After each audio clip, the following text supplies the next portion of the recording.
Intro. The damp ground prints cold into your palm. The cool trunk breathes against your back. Beyond the grass, a shadow slips past and folds into the dark. Your heartbeat eases. Your breath goes slow like mist. Night before tools. Night before fire in no ring of metal. No point shaped by a grinding hand. Only a body that knows how to climb. Feet that know how to grip. Eyes that find a path. Ears that hold silence at the right time. You live among wind and grass. The smell of soil and sap. Everything needed for morning is inside you. Strength in the calves. Skill in the hands. Memory in the tendons of the neck as you tip your face to the canopy to remember the way. Your small band moves with water and ripe fruit. No fixed home, only stops that are just enough. A shallow rock hollow. A raised root to hook your heels. A thick crown for a night to curl the body. When dark falls, the forest changes colour. In the shadows, yellow eyes can appear without a sound. No one dares sleep deep. Sleep comes by turns, short and thin. The watcher lays a hand to the ground to feel the faint tremor. One odd breath of wind is enough to wake the whole group. Day is the journey of an empty gut. Wild fruit, hard seeds, roots that fight the teeth, leaves with a trace of bitter, sometimes eggs in a low clump of grass, sometimes dry insects under bark. When you reach a leftover carcass, you fight for the soft parts. There is no blade to cut. Teeth and jaw do the heavy work. The jaw grows large from a life of grinding. Each bite one wins you another stretch of road. Not full for long, but enough to keep moving. You know how to pick what is at hand. A dry branch to dig out roots. A fallen stone to crack a seed. But you pick to use at once, not to craft. When the task is done, the thing drops back to earth. The only road is recall. Remember the bend around thorn to dodge a hunter's scent. Remember the hollow in a trunk big enough to crawl into when rain comes down. Remember the quiet reach of water at a curve where you can drink without being seen. Your body is armour and map. Fingers travel bark to find a hold. Shins tighten crossing a meadow hot with sun. The smell of wind signals the safe way. A light touch to the forearm is the sign to turn. Short sounds pop from the throat to call each other. Not long words, but enough for the band to understand. No leader needs to shout. Survival writes the rule. The quick go first to test the path. The one with a child clings behind. When danger comes, all climb. When the grass is safe, all drop down. You read time by the sky's colours. Morning pale blue. Noon a harsh white. Evening thick gold. Night deep purple. Each shade is an order. At first light cross the open while a predator's eyes are still dull. At noon tuck under dense shade, since hot ground slows the feet. Near dusk look for a high place with a ready climb, and wind that carries human scent back into the forest, not out along the water where eyes wait. By day, very small signs become voices. Many fallen rinds under a crown are good news. Footprints sunk deep in sand are bad news. A tuft of fur on a thorn is the finger that points you aside. You learn by copying. Each precise move is repeated. Mistakes are cut away. No one tells long stories. Experience lives in the body like a new-grown tendon. Night comes. The sky lays a hand on the forest's shoulder. You curl on a low branch. A foot hooks a ridge of bark. Arms close around the trunk. Ears hear the even song of insects. The nose holds the smell of soil to know you are still in the right place. Below, the grass tilts with the wind. No fire's light. No light of home, only a thin wash of starlight through the leaves. Fear passes slowly like cloud. Calm passes slowly like cloud. You hear your own heart, then the heartbeat of the one pressed close. 2 beats, not the same, moving in one direction. This is the world before tools and before fire. A life carried by body and by band. No mastery of the setting, only the use of ground and wind. Each morning is a narrow chance to add one more stretch. Each evening is an old lesson repeated by silence. From this thin foundation, people will go on. For now, let the body loosen. Let the imagined new grass under your back turn soft. Let your eyes close as the canopy becomes an unnamed roof. Your heartbeat slows, steady as the forest breathing. And the night, though wide, is gentle while you lie inside the circle of the band. Damp bark presses to your back. The bitter sap keeps you close to leaf shade. Through a seam of leaves, the sky lays a pale wash like mist. The wind passes very softly, carrying wet earth and leftover pollen. Nothing around you speaks yet, but your body already hears the order of morning. Tendons at your ankles release. The chill leaves your back. Your eyes settle into the lines of branches and roots and the streaks of pressed grass. You slide your hand down the trunk to find a place for your foot. The bark scrapes skin, a little painful but right. Below, the ground is dark-eyed with a few stones scattered on it. Last night this place was home. No walls, no roof, only a tall tree to lean on. Raised roots for toes to hook. A clear patch big enough for the band to rest against one another until the dark thinned. Sleep came in thin slices. Shifts changed with a light touch on a forearm. The watcher sat on a thick root, palm on the soil to feel tremors. When a wind changed, that hand lifted a little to confirm human scent still drifted into the forest and not out toward the water. There is no sound of fire this morning. No crack of wood, only dry leaves rubbing like a tiny greeting. You lower a foot to the ground. Coolth runs up your knee. The soil is soft from night rain, gentle enough for a first step. You stand a beat so the body can remember its own weight. The left side of the trunk is still wet, which says the night wind came from that way. The right side is drier, safer for descent. Small signs like these stack into a fine map. No one teaches it in words, yet all can read it. The band fans into a loose ring to read the ground. The grass opens a narrow lane toward water. The dark run of earth far off shows that a heavy animal passed in the night, each step leaving a round cup. The edges have slumped a little with dew, so the maker has been gone a while. The sky brightens slowly, pale blue, a few thin white strokes. By habit you lift your eyes to the canopy to measure time by light. Not hot yet. This is a safe early span to cross open ground. No one speaks, but the bodies move with their own rhythm. The quick walker steps ahead, heels set down lightly so the grass does not spring. The one holding a child goes behind, an arm wrapped tight around the small body, a palm smoothing along the spine to calm it. You take the left edge. Near enough to catch signals, far enough for your eyes to sweep the low brush. At each thorny clump, you tap the forearm of the person ahead. 2 short taps mean turn right. 1 long tap means stop. No names for it. Only a habit learned over many seasons. At the open, you test the wind again. A hint of water were new mud, bruised grass. No sharp note of wet fur or fresh fat. The soil lies flat, glazed with a silver film. The grass still holds dew, so feet will be quiet. You lay weight into your toes and cross the bright strip in a few breaths. On the far side, the shrubs weave thick. Inside is a hollow big enough for one to sit. Someone tamped leaves there yesterday. The mark remains. Such places are stops made for rain that comes fast or for hiding when the outer grass goes suddenly still. Near water, the sound of flow comes clear, not a fall or a steady rolling. A light scent of wet sand and warm stone even though the sun is not high. The stream bends at a curve and makes a shallow lip. Trees reach over the other bank and their shadows flicker on the surface like black fish. You do not rush out. You check the rim for claw rakes. A few, but dry. You look into the water to read the sky on it. The colour is not harsh, which means nothing large is standing near to cast shade. The one ahead kneels and sets a palm to the surface before drinking. You stand at an angle, eyes on their back, ears on the world. No one drinks long. A few swallows, a little water left in the mouth softens a throat dried by night. The child gets a dab on lips and brow. After drinking, each person sweeps a wrist through the water and over skin to carry scent away. That small act makes the bank speak less about the band's presence. The first meal has no smell of meat or smoke, only wild fruit fallen at the forest edge, a few hard seeds cracked with a found stone, a bundle of roots pulled from damp soil. You head for the deeper shade to look for fresh drops. The skins still shine. The stems are not dry. You bring one to your nose, a trace of sour. Teeth do the rest. The jaw works deep and slow and steady.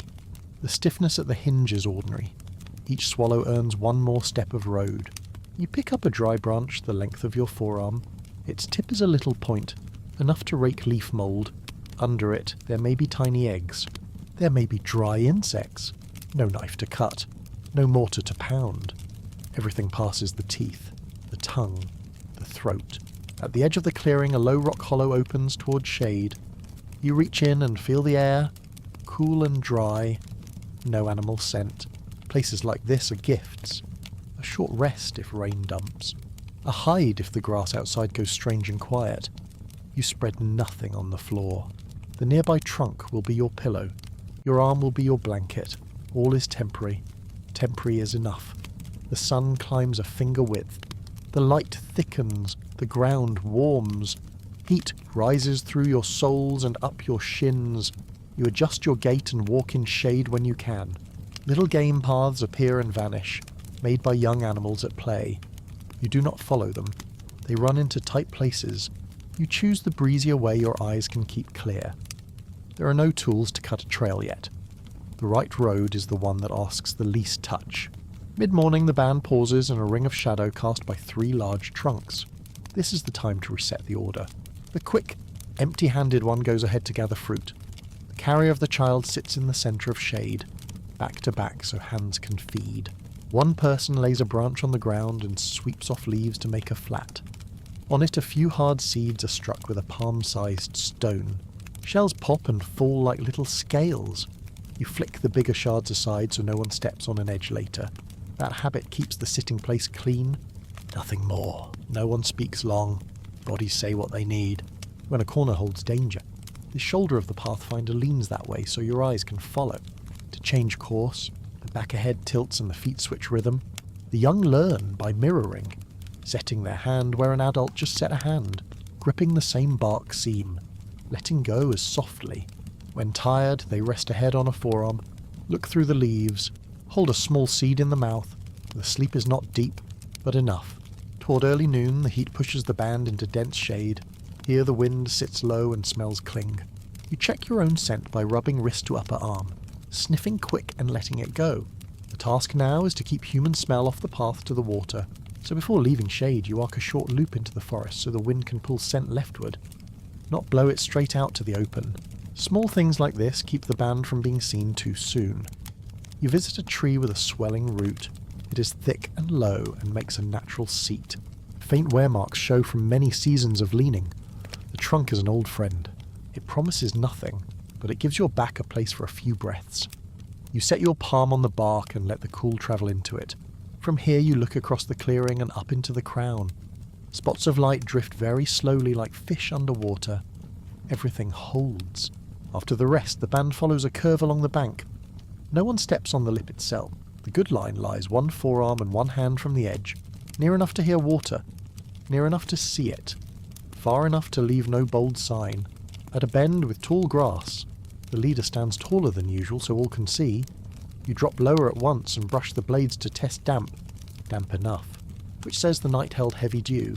Under dew, tracks fade fast. You can go 1 notch quicker now without fearing a trail. The stomach is not full, but it is not wild.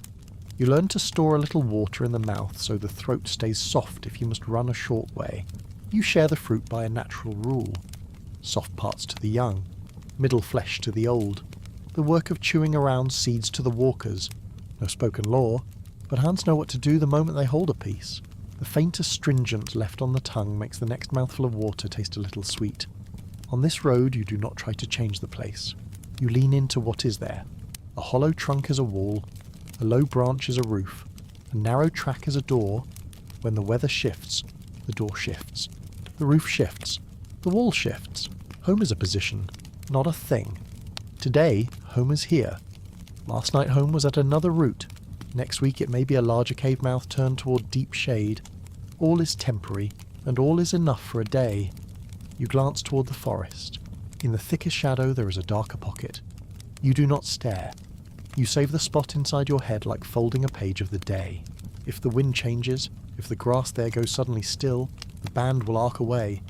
There is no weapon to test your strength. There is a number of bodies to keep calm. There are tall trees to climb if you must leave the ground. When knowledge lives in feet and hands, you step lighter. Fear does not vanish, but it knows its place. Fear stands at the edge. You stand in the centre. Afternoon leans in slowly. Gold on leaf rims. This is the time to choose a night perch. You judge the height of the lowest branch. You measure the gap from trunk to open ground. You read the wind so human scent will not be pushed out across the flat. You scan the soil around the base for new holes or fresh claw marks. Raised roots are best. Roots make steps. Roots make seats. Roots make natural walls for your back.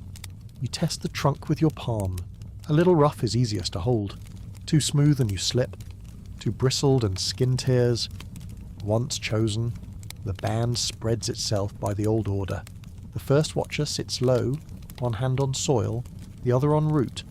The second watcher leans on the opposite side to cover the other view. Children in the middle with legs and arms laced. The old lie where the wind is gentlest. You take a place close to the trunk where you can lean and still see the canopy. No pillow, your forearm under your head.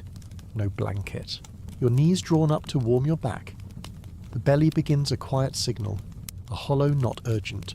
A reminder that tomorrow needs more fruit and more root, or a bit of luck with an eggshell. The tongue still holds a bitter trace.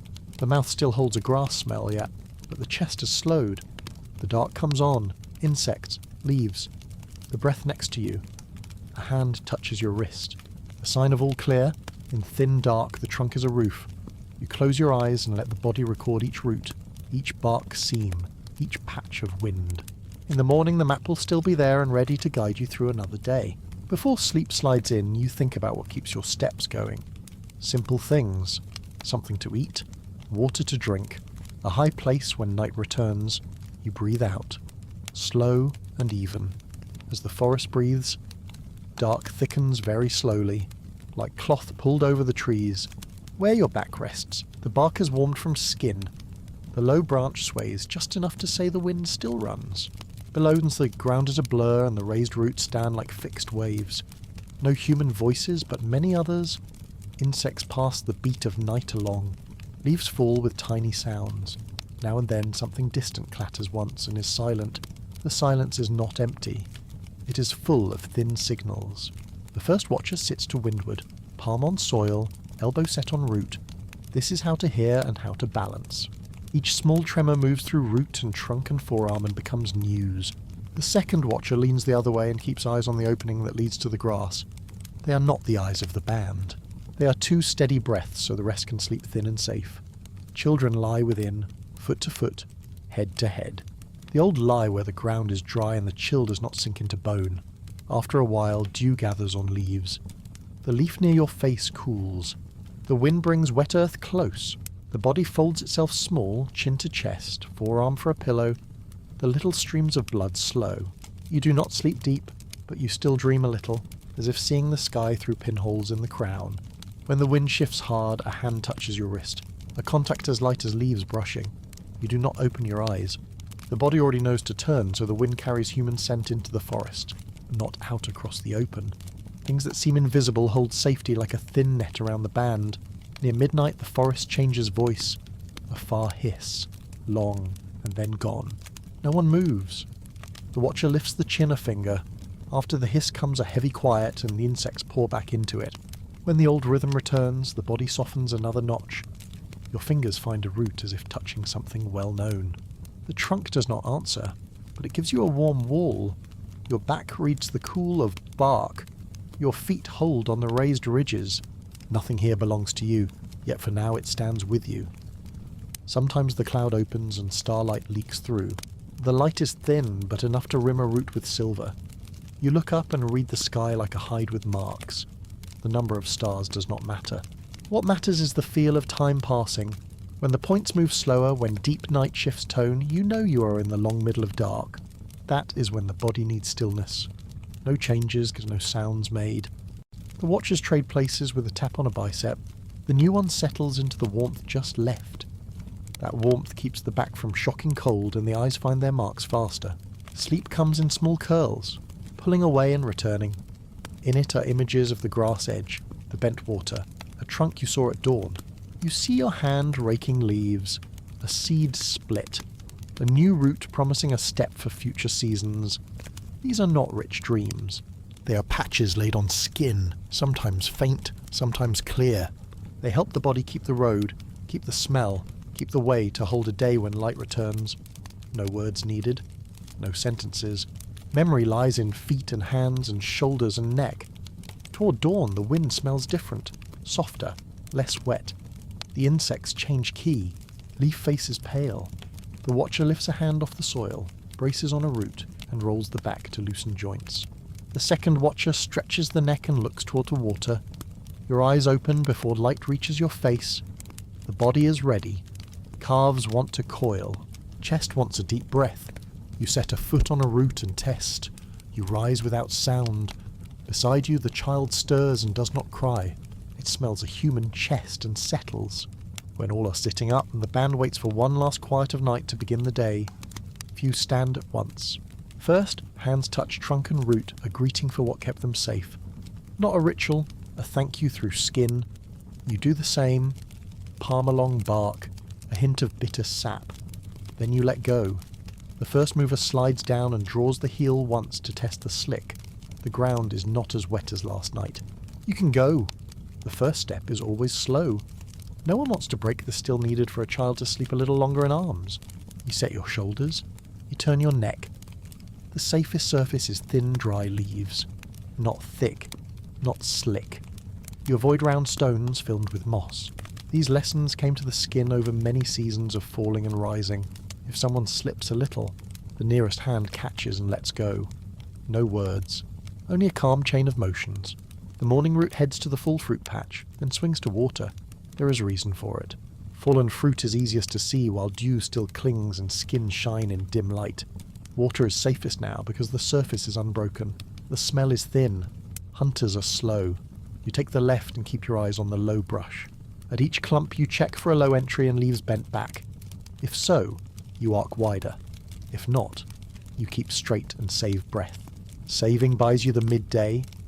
At the fruit ground the first sign is the soft plop of drops. Then the smell, sour or sweet by the tree. You do not bend at once, so you sweep your eyes for fresh slides, fresh claw scrapes on bark. You see none. Then you pick up a fruit and roll it in your hand. Warm from earth means it fell long ago. Not good. Cool and slightly damp means new. You choose that one, bring it to your nose, touch it with your tongue, then bite. The jaws begin their work, from open to closed, from small sound to none. Another person uses a flake-edged stone to strike seed shells. This is not a crafted tool. It is a thing picked at the right time for a single job. When the job is done, it will fall back to ground. The shell breaks and the soft inside is portioned out. The softest to children, the less hard to the old, the rest to those who will walk far. No one measures. Hands know. On lean days there is little soft. Hands still share. On rich days there is much soft. Hands still share the same way. Habit keeps the band steady before hunger storms in. While you eat, another rakes leaf mould with a dead branch. The tip is not sharp, just enough to lift thin mats. Under them there may be pin eggs, or bodies of insects hard as grit. If there are, they pass to the nearest hand and then from hand to hand like a pulse, to someone who can eat at once. Every move is small, quiet, slow and sure. When a pane of gold settles under the canopy, the fruit ground is no longer good. Dew dries, smell spreads, hunters will pass. The band leaves without lingering. You breathe deep, a bitter shade still on the tongue. Your throat less dry, eyes return to water. From fruit to stream is a short stretch, and that short stretch needs care. The wind has changed. You move so scent goes into the forest, not out. The ground here is strewn with hand-sized stones. The safe place for feet is the cracks between them, not the smooth tops. Knees soft, eyes half a step ahead. At the lip you kneel. Do not fold hard. Keep the back straight, the eyes open. Set your palm to the surface first, like a question. The water is cool, a little cold. You lift a small pool to the tongue, then drink. Not much. Not noisy. After 3 sips you sweep water over neck and behind ears. It soothes skin and thins your scent. The next person does the same. A child gets a dab. An elder gets a hand at the elbow to rise without slipping. The moves seem memorised from other seasons and are adjusted for today's light and wind and smell. From water back to shade is easy to lose if you do not remember the way. You have been looking at the tall crown since morning. Now you only need to find the shape you stored. It looks like an open hand. Below it a hollowed root like a small smile. When you see that shape you know you are right. Marks like these are the day's beacons. No carving, no paint, eyes record, feet recall. When tired, you look up and see the shape and feel calm. By noon, the ground steams. The only choice is shadow. Here you learn to stand still. Still does not mean stopped life. Still keeps strength and lets eyes and ears work for legs. You lean on a trunk and listen. If tall grass goes flat, all in one sway and stops, something heavy just passed. If the small birds far off fall silent and sing back in layers, danger has slid past the edge. When sound evens out again, you shift your hips, reset blood in the thighs, and only then lift a foot. That slowness is not waste. It saves you for the evening. A bare stretch forces the band across open earth. You feel bright specks of heat dance on skin and hear the breath of the walker behind you. You set the pace, a little faster while shade is far, then easing so no one fails. Every open patch has a rim of shadow. That rim is the short goal. Holding short goals keeps the body from breaking under the long one. When you reach shade, all lean on the nearest trunk and close eyes for a moment. Not sleep, only to let the heart slow. Sometimes you find a sign of a small animal left behind. A feather clotted with mud, a thin scale mark on a stone. You touch it with a fingertip and lift. No fresh fat, no new rank, nothing worth the risk. You let the feather go and let the wind have it. The body knows not to eat what cannot be eaten safely. Near deaths from other seasons taught that. As the sun tilts, shadows pool like black rivers. This is the right time to choose a roof. You think back over the trunks you passed in the morning. One hollow looked like an open mouth turned away from the wind. You lead the band back. On the way you check each small thing. Fresh dung. New claw marks. New mud on roots. None. Your palm rests on bark. The cool is right. The rough is right. The low branch is close enough to grab if needed. This place can be home for a few long breaths of night. Bodies settle around the trunk like fallen leaves. The first watcher leans to windward on a root. The second takes the opposite corner and looks at the tricky half-light. The child finds the hollow between two great roots and holds a dry curl of bark like a nameless toy. The elder takes the driest face and rests a head on a younger arm. The belly asks for more, but the body knows night is not the time to make smell. You swallow and let the bitter from noon distract the hollow. Night does not fall like a slammed door. It lays itself in thin layers. Insects drape sound over gaps. The wind cools and carries the scent of far broken wood. You do not stage scenes in your head. You do not draw what is not there. You keep your breath even and lay a hand on the root so the body remembers there is something firm here. When fear speaks, it also comes as a thin breath like mist. You count 3 rounds of air and let it pass. At times there is a strange sound. A dry twig falls. A wildcat steps by far off. A gust flattens the open and the grass springs back. Each time the watcher taps the nearest wrist. The signal runs through the band like a spark along roots.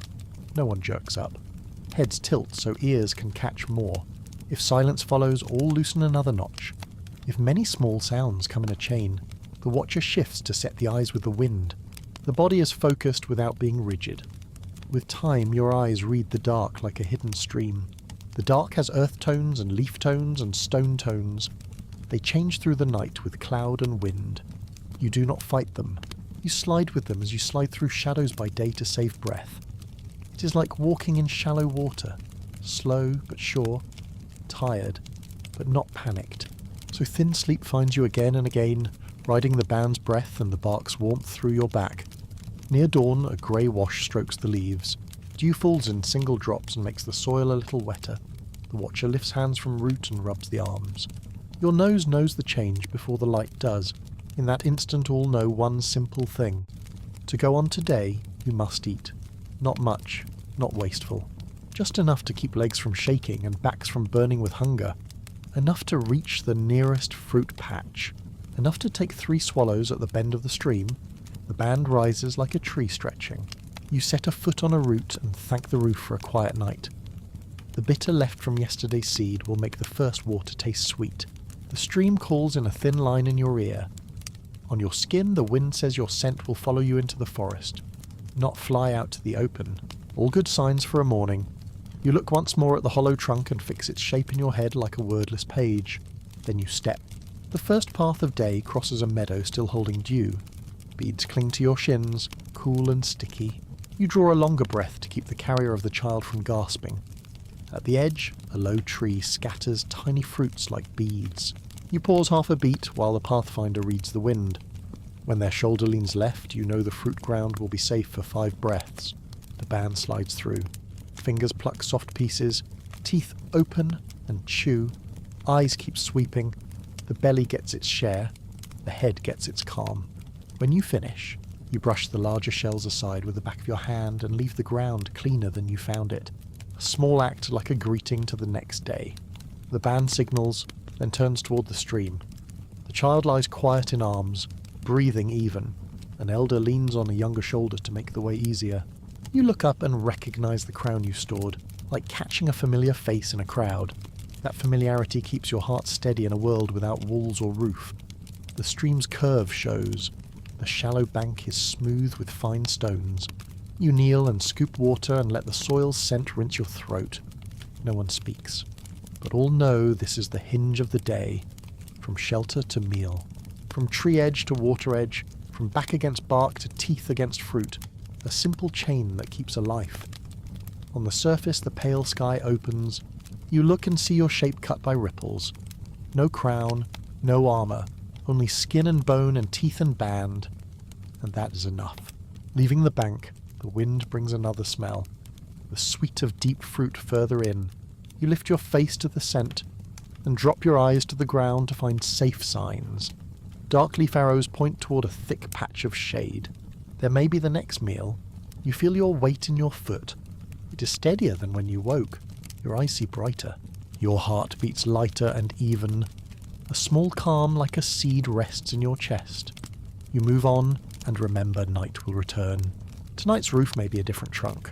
The only thing that carries you through days long and short is a string of small choices. Where to set the foot, how many sips, how to share, how to turn when the wind turns. There is no fire to gather the band. There are no tools to open the road. There is memory of skin. There is the wrist touch. There is the band's breath. There are tall trees for roofs. These are enough to take you one day further. At the edge of the clearing you glance back at the roof you left. The hollow looks like a thin smile. Warmth on your back seems to still rest on your skin. You carry nothing but the way and the habit. The rest must be picked up while walking. At noon, at afternoon, at night. Each time has its right task. Now the right task is toward the scent of fruit and the sound of water. The new question waits there in the sweet wind.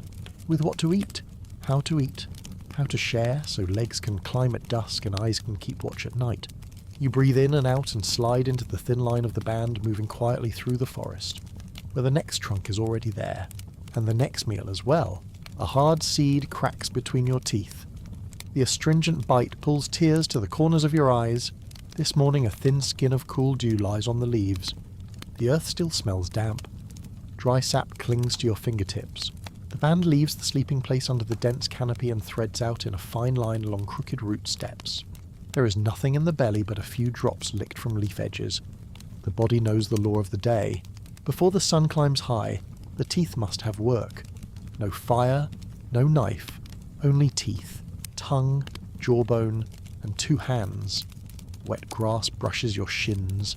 You listen ahead where the pathfinder pauses half a beat and dips low. A light sour scent drifts back. A low tree has dropped fruit around its base, grey specks hidden in dry leaves. You kneel, brace one hand on the ground, lift a fruit with the other, and roll it under your nose. The skin is cool. No rot in the smell. The stem is still soft. Good signs. You take a small test bite with your front teeth. The bitter rush hits first, then retreats to a flat taste with a thread of sweetness. Edible. The molars take over, grinding the firm meal slowly. With each chew, the jaw turns like a heavy shore wheel. Your face warms. Tears bead as nerves flare from the astringency and the muscle strain. Familiar? Not pleasant, but a signal of life. Soft pieces pass back to the old and the child. The harder parts go to the bodies that must spend the most to lead. No one speaks. Fingers touch in passing, enough to know each piece has found the right hand. Shell scraps are raked to one side with the back of the hand so no one steps on them when rising. Small seeds caught in the pulp crack under the teeth. The oil eases the tongue. Fullness does not come, only a little less emptiness, as if a hollow in the belly were lined with a thin layer of leaves. As the light thickens overhead, the band skirts a patch of earth rimmed with damp. Big roots splay like fingers, holding a slope where water gathers. At the lip are small holes. You crouch and use a dead twig to lift a thin layer of leaf litter. Insects scatter. Thumb and forefinger pinch the slowest. It drops into your mouth. Bitter touches the tip of the tongue, followed by a faint fat. Not much by measure, but it sweeps a heavy door in the stomach open, another crack. Tiny eggs show under the mat, milky like dew. Each seed is a little fat, a little protein. The band shares them like scooping dew with fingertips. There is no mortar to pound and no iron edge to scrape. You learn to turn anything into a temporary helper. A flat stone with a natural corner becomes an anvil. A hard nut set in the middle. The other palm is the hammer. The first 2 blows do nothing. On the third, a fine seam appears. You rotate the nut and strike once more. The white inside frees from the shell and lifts like a small eye. Front teeth pick it out. Molars crush. The tongue sends the soft piece down. Your fingers smell of resin. The nail edge stings where the shell's scraped. These tiny scratches will harden. These thin scars will map one hand. Leaving the nut tree, the band slides along a low strip at the forest's bright edge. Under the leaf mould are young roots. You press the dead twig into the soil and open shortcuts to bring the pale gold length to light. There is no spoon to scrape, no knife to pare. Hands do both. The young root is as stiff as gristle. The molars take the hard duty again. Each chew lasts like a step. Knees lift and set. The whole body joins the small task of turning a string of root into something you can swallow. Heat builds in the chin, the temples thrum, the belly quiets a little. You know life does not come from easy bites. It comes from the patience of muscle and bone. The wind changes, cool damp touches the nape. That is water, and mud mixed with fur, signs of a bank where big bodies come to, where leavings might lie. Hunger pulls the band that way like a cord on the navel. You do not fight it. You do what the band always does near water. Drop your breath lower. Open your eyes wider to read shadow. Close the line so bodies travel nearer. The leader slows half a beat before each bend. The bank appears behind a curtain of tall grass. The surface lies flat like a cold back. Waterbirds stand on stones, heads ticking short beats. You drop low and use your twig to draw the grass aside so it does not whip back with sound. On the small sandbar, faint slide marks show where something heavy was dragged before dawn. A thin iron tang in the air says meat lay here. You sit and listen for other teeth close by. Nothing. Only water on stone and wind pulling leaves. The band moves like a single shadow, choosing a place to see the surface without showing bodies.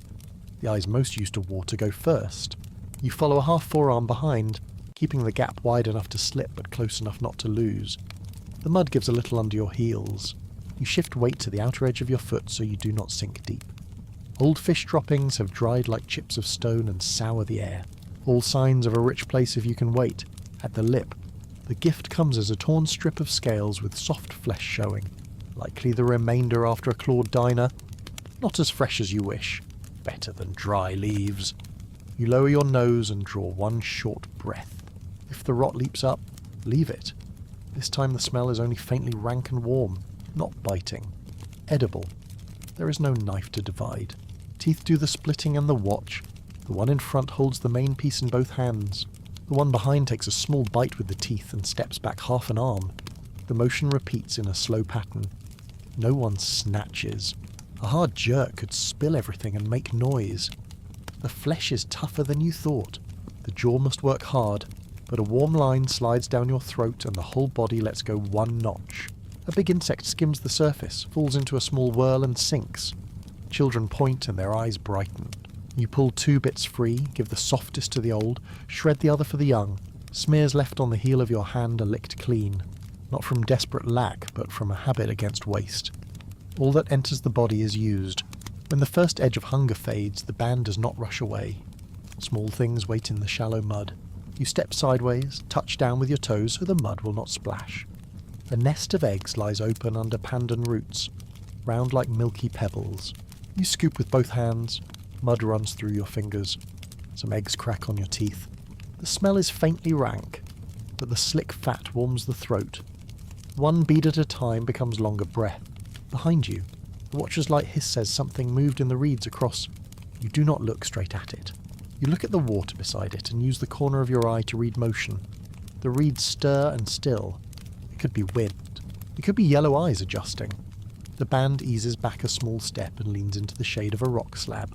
Large bodies stand at the edge, hiding smaller ones within so if something breaks out it meets a wall. not thin parts. You steady your hands and smear a little mud on your thigh to dull the meat smell.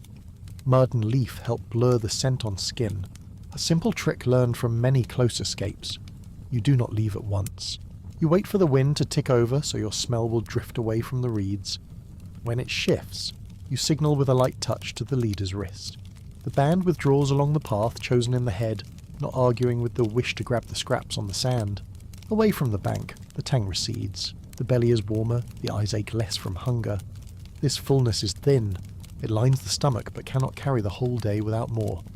On the way back toward open woods, the band stops at a high patch where vines climb. The leaves droop a little, but small fruit cluster in the axils. You pinch and pick one by one, choosing the hint of sweet. The soft ones go to the old. The firmer ones go to the leading jaws that want heat in the face.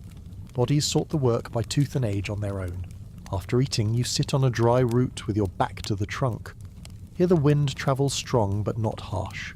The chest opens wide enough for deep air.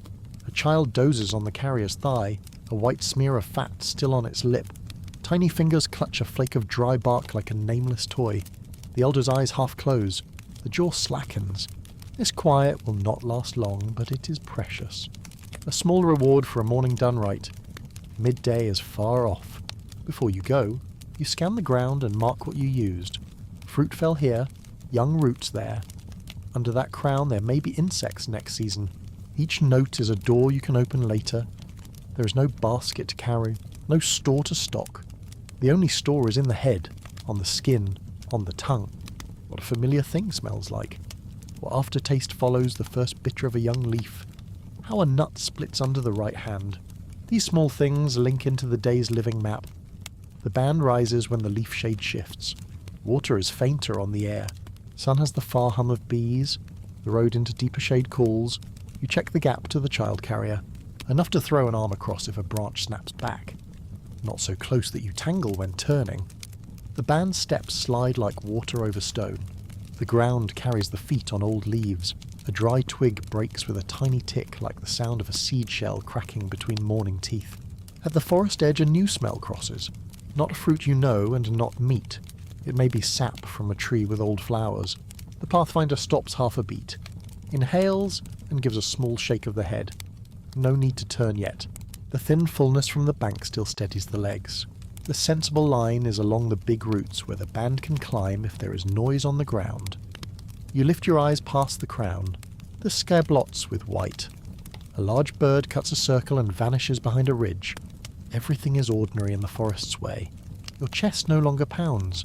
The jaw is still tired, but it hums with the good ache of work done right. From that feeling a thought passes without a name. Life here does not come from a full meal. It comes from small bites at the right time, from how the band accepts the hard parts, chews long, shares even, from how it pauses to read wind at the bank, then comes, then goes. Afternoon will bring other needs. For now the aim is a thick-rooted shade where you can sit, chew more root, crack more seeds, lift a few insects from under a leaf. When dark falls, the bank will call again. Thin fullness will coax you near where others also come. Each time the band will lean on wind, scent, and moving leaves to trade the forest's small pieces for a quieter night. You touch your jawbone and feel the faint heat of a morning spent on teeth. Your fingertips still smell bitter. It will stay all day as a reminder that the next meal cannot be as flimsy as dew. You walk thinking of egg clutches under roots, fruit not yet fallen, pits not yet split. These small things add up to a day. Between them the bank will show again like a thin blade, needed, risky. The band goes quiet. Footfalls fold into dry leaf sound. Each mouth carries the aftertaste of the morning. Eyes seek familiar signs. The wind has turned a little. Water scent thins. Old fruit scent brightens. One large loop nears the seam of another. You draw a long breath in and let it out slow, keeping on your tongue the faint fat left from a scrap of old fish. It is like a fine thread tied around your wrist. It says to keep going, keep chewing, keep listening. In a day without fire and without stone in hand, life is built from very steady small beats. Sun falls in thin layers. Light slips through leaves like kind needles, pricking the skin and fading. The ground dries. Morning damp sinks into root cracks. The band changes cadence. slower now to save strength for the longest stretch. No one speaks. Every step has its small reason. Heel on raised root, outer edge of the foot on thick dry leaf. The head listens. The belly reminds with small drums. A mat of vine appears like a green net. Tiny fruit hide under leaves, pale gold like sweat-soaked sand. Someone kneels and brushes leaves with the back of a hand. The thumb presses to test. If soft, wet the tongue with a dot of mouthwater and taste. Flat with a touch of sweet, edible. Firmer ones go to mouths that want to work the jaw warm. The softest sit in the elder's palm. The child, tucked between the carrier's knees, gathers fallen grains on its thigh and sucks them slow. Eyes heavy. There is no lunch. Only small handful space so no one drops. Simple and calm. And it is the calm that keeps legs strong till evening. On a rooty slope the soil is oddly soft. The dry twig bites like a stylus into paste. Under it young roots have just pushed. You snap one and hear a faint crack like a thin shell parting. The molars go back to work. With each circle you count your heart slowing. Saliva pulls the bitter down and a hidden stripe of sweetness shows. Chew long and it grows clear. A gift for the patient. You tilt the piece so the child can see the way to break, to turn, to set the root under the right teeth. No script, no words, only hands and a tilted neck. That is how learning runs. The wind shifts again. Far water rides in, thin and cool. The bank is not far. The band goes still as grass before a hard gust. Not from fear, from knowing that place is both ration and trap. Wet marks on the wrist are wayposts. If the belly asks, you will return. Not yet. You lead the band along high rim to read sign and wind from a safer angle.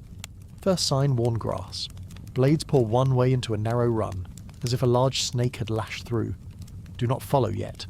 Second, 3 shallow rings on dry sand. Water birds stood there long enough for the sand to keep shape. That means there is something to pick. Third, a faint iron smell. Not the morning's. Newer. Where iron is new, there is a carcass or a wound. Both mean danger and food. You draw a long breath and recall the wind. Today it blows from the bank toward the open woods. If you go in, the band's scent will fall into the reeds. Not wise. The safe line is along the high rim to a place where rocks break the current and hold scents low in pockets. The band slides like shadow. Palms find ready dimples in stone. The bank opens slowly as if someone pulled back thick hide. Sun bursts into beads on the surface. Near the edge a few stones shine black. You lower your nose. Warm, not rotten. A tiny scrap of meat clings, likely left by the eater before. Not enough for one person, enough to remind the stomach it is seen.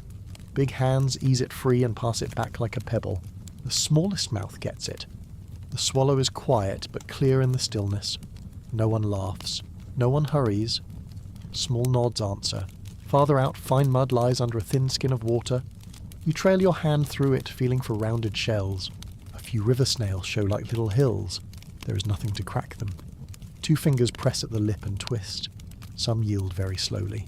The water inside spills to your tongue. A gentle rank mixed with cold mud. Then the soft body slides free. You chew just enough to break it and swallow. A thin warmth runs down your throat, small as distant light. But when night comes, these small warms keep shaking from the legs. Mist is about to sheet the surface. In the reeds, a tiny flash cuts once. Not sunlight. Another eye catching it. You do not look at it. You read it in the water's skin. The band eases back 1 step and touches rock.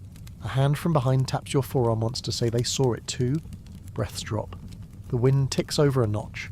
The band's scent lifts and shears across to another stand of reed. You wait. 5 heartbeats. 10. No teeth. No fur. It may be a bird changing feet. It may not. Either way, this is the time to leave.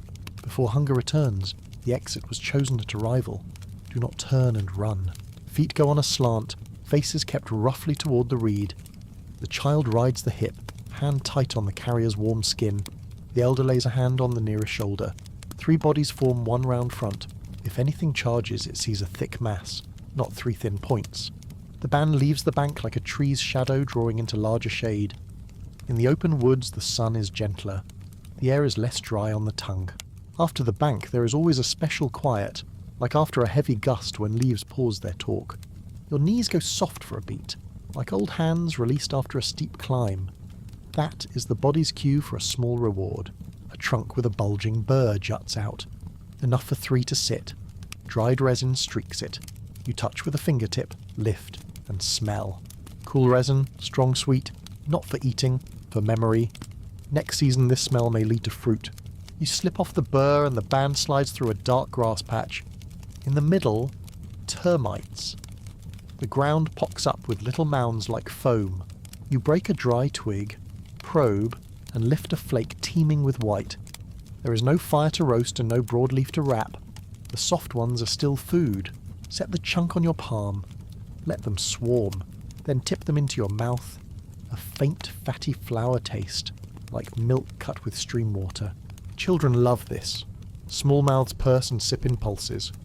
Grown teeth take the edges where there is more soil, so the centre's fat is not wasted. Each has a share. Each share falls into the belly like a raindrop on a dry palm. Jaw fatigue eases with these soft things. Cheek muscles settle. The day is still long. Endurance does not come from a single hard bite. It comes from 100 slow even chews. You look across faces. On the elder's cheekbones old sweat glints. On the child's lip a line of mud dries to a thin crack. Each mark is a short timeline. Together they make a day. Near the forest rim, different birds call. Not alarm. Sun talk. Safe enough for the band to change posture. Choose thick shade. Backs to a big root. Faces to the open. From here you can watch low grass and middle brush. The climb tree is a hand and a half away. If trouble comes, hands can find the known hollows in one beat. It is a daily drill. No one instructs, yet everyone remembers. You run your tongue along your teeth. A bit of shell is wedged between the molars. You pick it out with a nail, place it in your palm and set it on the ground. Such pieces gather into a small rose of trash. Then you rub a little spit on your lips to keep them from cracking. A tiny move, but it makes the afternoon less raw. Small things like this are the band's knowledge. Not the knowledge of letters and speech, but of fingers and habit. The belly is no longer gnawing like morning. Hunger now stands behind your shoulder, breathing on the nape. It will return when the sun slants. So before leaving shade, the band makes one more circle to look for young roots in soft soil. A few short pencils come free. Chew, swallow. Keep a low steady warmth in the stomach. At dusk you can go to the bank again. By then your scent will be thinner. Night wind will lift it a little higher. Along the way you note more small signs. At that bend a cluster of leaves is half chewed. Not your marks. Another group passed earlier and ate what you eat. The area is still kind. At the foot of a mound are signs of a bear tearing termites. The colony moved. Do not look here next time. On a bare twig a black hare snags. The smell is not strange. Met it before. It is not close. It passed long ahead of you. Such hares are the forest's writing. Those who can read it walk safer. The sun starts to go sideways. The sky turns slowly from gold to pale. The wind is cooler on your forearms, your shadows widen. The band stops by a shallow rock hollow. No one lies down here. You sit and rest your backs. Some close eyes, but ears stay open. A long breath runs through bodies like a quiet wave. The mind slows but does not sleep. Sleeping deep at this hour is not wise. Light alertness is afternoon's friend. In the quiet a very thin thought drifts by. There is no fire to gather the band. There is no honing stone to share a meal. There is only wind voice, earth smell, root taste, small swallows, and wrist touches. These tie bodies into a small loop that carries the day. The loop is soft and firm. Each morning adds a strand. Each afternoon adds a strand. By night, when feet return to familiar trunks, the loop pulls a little tighter, enough to cross one more dark. You open your eyes and look toward the bank. Hunger no longer stabs. It sits like a small stone in a pouch, reminding you with each step. Before the sun tilts hard, there will be one more visit to the water. More careful than in the morning and lighter. Old fruit on the vine will drop a few more. Termites at the forest margin will give up another flake. Enough for elders. Enough for children. Enough for legs to step steady until the light thins. These things are light as down, but taken together they are armour. You press both palms to the ground and stand. Your knees click softly and go quiet. Your back unstrings like a bow let down. Evening smell pours from the canopy. An insect skims your ear, leaving a tiny ring like a pin touching a cup. The band moves as one, no one too far ahead or behind, toward cool, toward water, toward the day's other small pieces. There will be more signs, more scents, more slow sounds. The pattern will be the same, not dull. It is the sameness that keeps breath going. Feet go on, wind shifts, water's smell grows. You touch your own wrist once, as if tying an imagined thread. The heart matches it, ears open, eyes soften. Hunger is quiet. Another circle of the day is closing, ready to open the next. In your head you picture the young root patch marked with a dry leaf laid crosswise. It is still there. When you return, teeth will work again. The jaw will warm again. The belly will hold its own invisible fire, not real flame. The fire of steady rhythm. The fire of a band walking close until night touches the shoulder. Evening falls as a cool hand on a fevered brow. Light leans toward the bank. The ground cools from heel to knee. Insects thicken, not hurried. A drawn hum like the forest's breath. The band shifts again. The belly is calm, but the calm is as thin as a leaf. It needs a few more strokes of food to pass the dark. You lead along the high road, skirting the long roots that rise like the earth's spines. From there the bank looks gentler. Flat water. Fine mud with no new drag marks. Wind blows from water into forest. Good for noses, bad for your scent. So do not rush. You set a palm on cold moss for balance and give a quick blink. The band stops and kneels. The largest hands gather a few damp pebbles and pass them along. Each person keeps one in the palm like a seed of promise. Not to throw, only to warn, if it comes to it. Near the edge, the smell of new mud lifts. Tiny holes dot the surface. Snails. A lucky beat. The leader sets fingertips at the lip. Twists.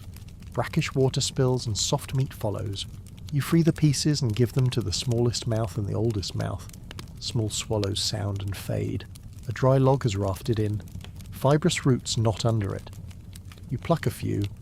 Rinse them at the edge. Sand polishes their skin. The taste is plain but chewable. Add a little termite from a nearby mound. A bit of each makes a thin supper. Not much. Only steady. On the water, the bright grains begin to go out. From the reeds comes a sound as if a taut blade of grass were plucked. Ears tense. Eyes soften. Do not look into the reeds. Read the shadow through the ripples. 2 low dark marks. Then gone. It could be a bird shifting feet. It could be something else. You lift the pebble from your palm. Your other hand rests on the forearm beside you. One short touch. The signal runs through the band like an unseen string. Do not run. Do not freeze. Just ease back one step with faces kept toward the doubt. The wind slides a little. Your scent rises and shreds along the surface. A single crease moves as if a big fish rolled and sank. No teeth, no tread. On such evenings, survival sits in the way you hold still. You count your heartbeat. 5, 10, 15. The reeds are quiet. The surface lies calm. The band retreats along the planned line and climbs back toward the safe trunk. Pebbles return to soil and fall soft like kind rain. On the high bank, long bars of gold run. Feet print thin ovals on dry leaves and the wind erases them. By a flat rock you stop and point at an old claw mark. Big, dry, not fresh. The elder looks and gives a small nod. The child touches and pulls back. It will remember the shape as it would a face. In this time, knowledge rests in the palm. The band goes on and finds a big tree split like a giant crutch. This is tonight's tree. Not the season's last shelter, only a perch for one dark. You look up. The crosslimb is firm, with natural forks to hold bodies. Old smooth patches on bark show many climbs. The way up is like an invisible stair. It is not early, not late either. Enough time for each body to settle before the sky goes out. Before climbing, everyone checks hips and knees. Sweat has dried to salt on skin. You wet your lips with a little spit and, using a small thorn from a dry twig as a pick, free the root fibres caught in your teeth. A tiny act that makes the night less harsh. The child goes first, clinging to the carrier's neck like a small animal to its mother, legs hooked to the hip. The elder follows, hand to hand, feet finding the hollows already made. No one speaks. Everything moves by short touches and even breath. At the broad fork each takes a place. Wider shoulders lie outside like a rim and watch both wind and bank. The child is wedged between two bodies. Its hair smells like a young seed. The elder chooses the thickest bark for the back. Arms cross and weave a net of flesh. Not too tight. Soft enough to breathe, tight enough to hold. When the night wind rises, this net will do a fire's work in an age before tinder. Before full dark, there must be one more look. You grip the trunk and drop a level to scan through the leaves. Below, the forest changes its voice. Day sounds fly somewhere else. New sounds come.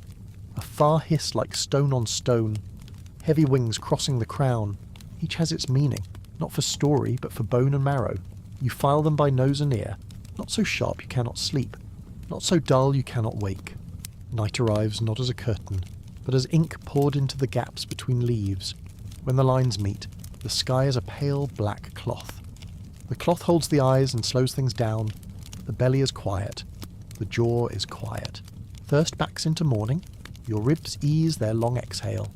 Below, the bank lies still but may not be empty. Low grass may hold a pair of yellow eyes. No need to look, only remember. Tomorrow when the cloth lightens, the band will take a higher path and avoid the places that lift scent. In the stillness there are stories without words. The child sets its hand in the bark hollow where yours pressed as you climbed. The elder taps the trunk 3 light times with a fingertip. A call instead of a voice. Someone pulls a dry leaf closer to shield a belly from a draft. Small things are the band's thread. They tie together bodies that are tired but not quitting. You fold your eyes, but ear and nose stay open. The taste of young root lingers on the tongue. It repeats a simple lesson. Living now is learning to wait.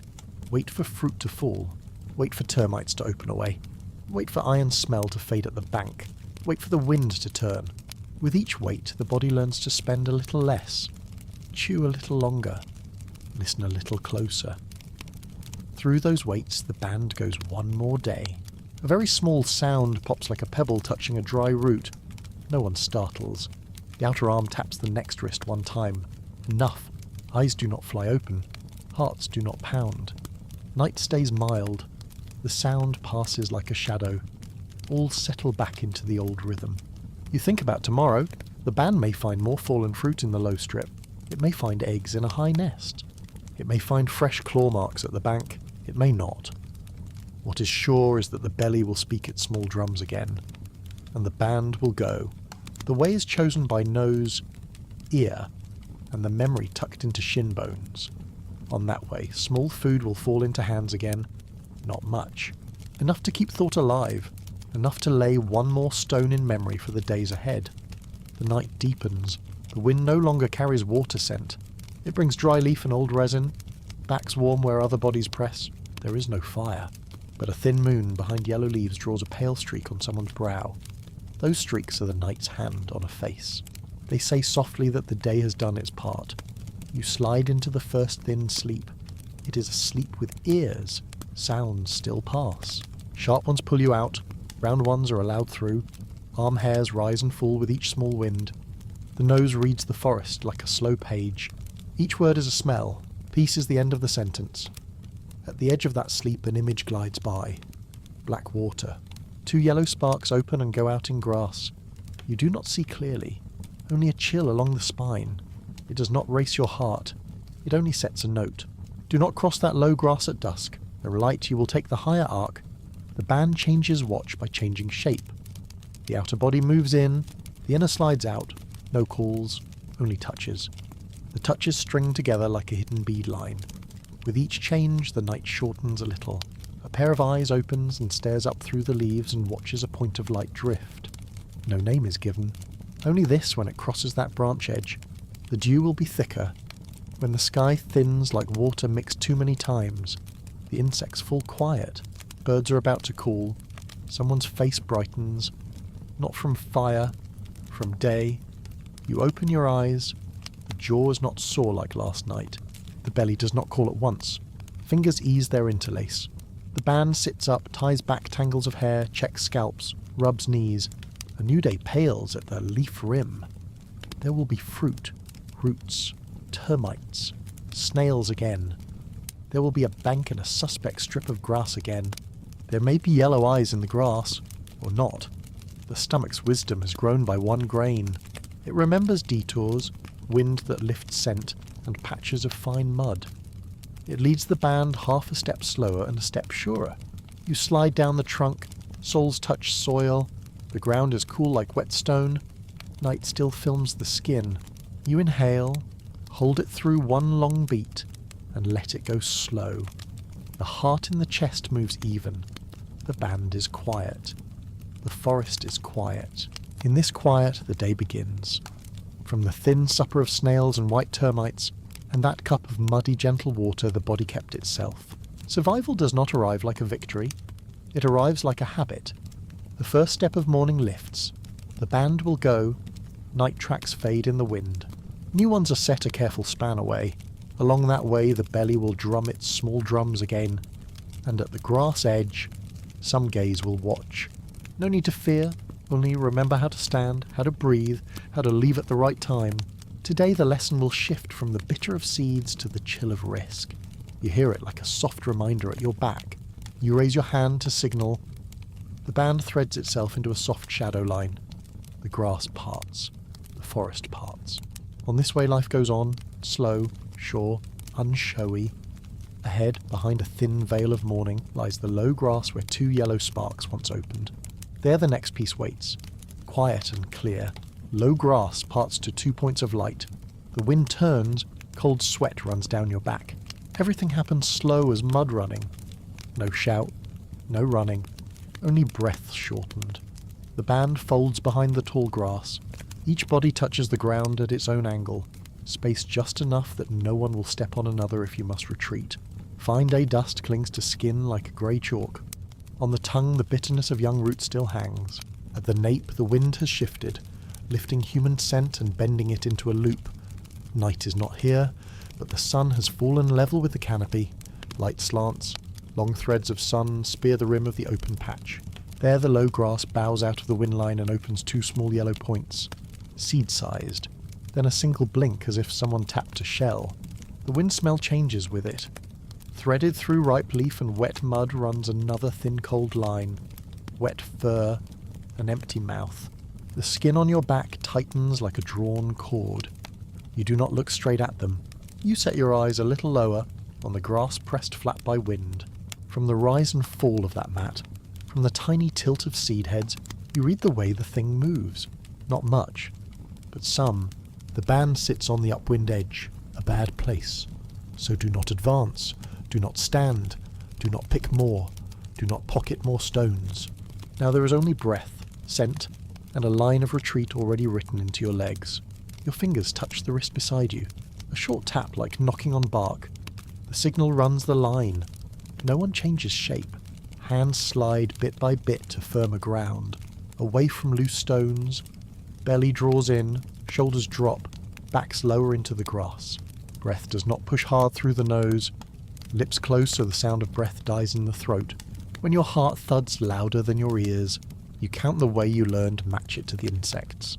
The insects are sparse now, not yet a full curtain. Each call is a separate bead. You set the heart to that bead and let it fall slower. The two yellow points remain. They do not come. They do not go. They know the wind is theirs. The open ground is not far, but wide enough that every step would speak.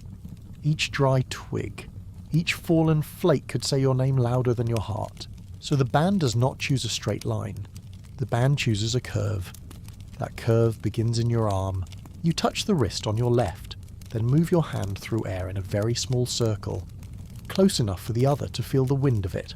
1 circle, 2, then a shortcut toward the bush with the thick trunk you marked at dusk with a nail scratch. The scratch sits low on the left side, where the trunk stays in shade when the sun is down. You passed it when the sun was high and saw the crack where roots show. A slit to slide through if you must. Not wide, but enough for a body turned sideways. The band begins to flow toward that mark. No one rises. Everything is short crawls on elbows and knees. The cool grass prints scent on the belly. Grit slides into mouth and teeth. You do not spit. Spitting makes sound. You swallow it with saliva so the taste of soil goes down like a low voice in the throat, telling you the ground is on your side. Not the 2 points. A tiny tick runs past on your right, likely a dry grass seed nudged by someone's hand. No one stops. The human chain keeps sliding, light as shadow. Near the trunk, the wind turns again. The band's scent is pulled across the opening. You do not spend thought on whether the 2 points caught it. You go first, body flat, shoulder angled through the crack at the root. Under it a solid hollow, enough for 4 or 5 to lay back a moment. The root is a roof. The soil packed above it a thin wall. Here wind breaks into short pieces. Your smell gathers, but the earth keeps it. One by one they slip after you, quiet as grass on skin. You lie with your ear to the ground, toward the open. The grass still breathes, but the rhythm has changed. No more yellow blinks. They may have shifted. They may be curving with the new wind. They may be doing both. You do not need all of it. You need this. The band is behind the trunk, backs to root, faces toward a wall of dirt. Not a good place to see. A good place to wait. You count. 1, 2, 10, 20. Breath evens. No more rasp in the throat. Belly lets go. The child between 2 bodies sweats at the brow but does not fuss. The elder lays a palm on the root and taps 3 light beats, as if asking if the soil hears. The soil is silent, and that silence answers by not shaking. No heavy steps cross. No branch snaps under a big claw. No tail sweeps grass. Maybe the thing out there chose another path. Maybe it stands and waits for a mistake. You give it none. When the sun touches the far tree line and light breaks into pieces, those pieces fall through leaves, touch ground, break again.